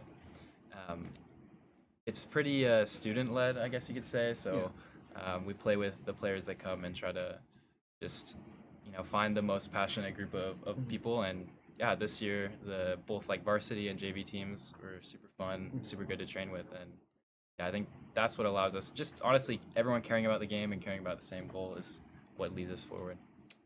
Beautiful answer. And I think that desire and want to be a better player and that student-driven mindset is why this result was what it was today. How do you feel as SSU as opponents? Did they perform to your expectations, or? Low-key, I had zero expectations walking in because I've never played against STSU before. I know you guys came over for our opening event, but I was somewhere else, so I was not there. Yeah. And you guys rinsed us, so I expected a competent opponent, and I think that's what we got here. There's definitely a lot of fun going on with the team comps and things like that, but even just listening to the comps, I can tell like that same passion I mentioned about UCSD is alive and well here. So yeah. Beautiful game between two valiant attackers. I want to present you with the MVP award. Here you go. Oh, wow. Take that. There This you looks go. crazy. MVP Oh my of God. the Do series. you want a mouse pad as, like, the MVP reward? I don't need to take the mouse. Well, folks, I think that is it for our wonderful guest Kites here. You Thank did you. splendid in both these games. Absolute stellar performance. Even, Thank you, guys. even the regular games, too. I was not watching- here for the first games. I watched every one of your games. Yeah, my biggest fan is right here. my goat. Our Filipino goats. Filipino goats. Hashtag Jollibee. Gotta go get the cat's eye meal. Hashtag Chicken Joy combo. Goodbye. Goodbye. Thanks for Thanks for having us.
You can sign us on.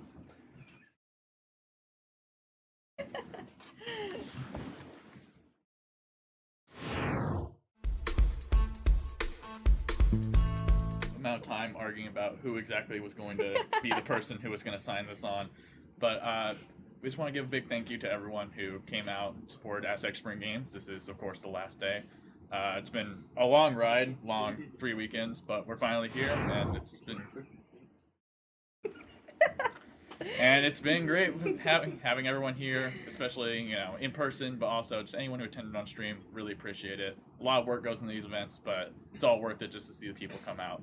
Do you have any words you want to say? Yeah, I just want to say thank you to all the communities from every game that showed up in person, whether you drove 45 minutes away, 6 hours away. Like, we really appreciate everyone who showed up, played through all these games. We had some teams stay super long, so shout out to them, shout out to all the winners, and then shout out to all of our amazing staff here at AG who helped put this event together, and it makes me very happy to see that we are continuing growing and expanding esports in California and collegiate. So thank you so much to everyone who tuned in, helped out, and showed up. Yeah, absolutely. Couldn't have put it any better myself. Well, we do have one more thing for you guys. We have a very short video just to show you guys something to end off the whole event. So again, thank you all for attending, watching. Anything you did with Spring Games, thank you. Please enjoy. You're standing at a loss in front of a door that's been closed for so long. With your foreseeing eyes, what do you see? Until you open it, you cannot know.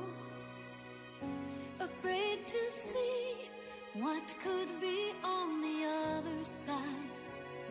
Oh, can't you see how much I feel the same as you? It seems we just need to let it all go free.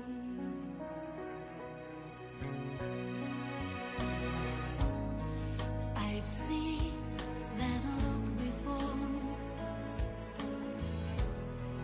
the stare of your fearful looking eyes, that quiet voice inside. What do you hear?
I see you by the door. So just walk through, don't take too long, 'cause everything you've said, you vibe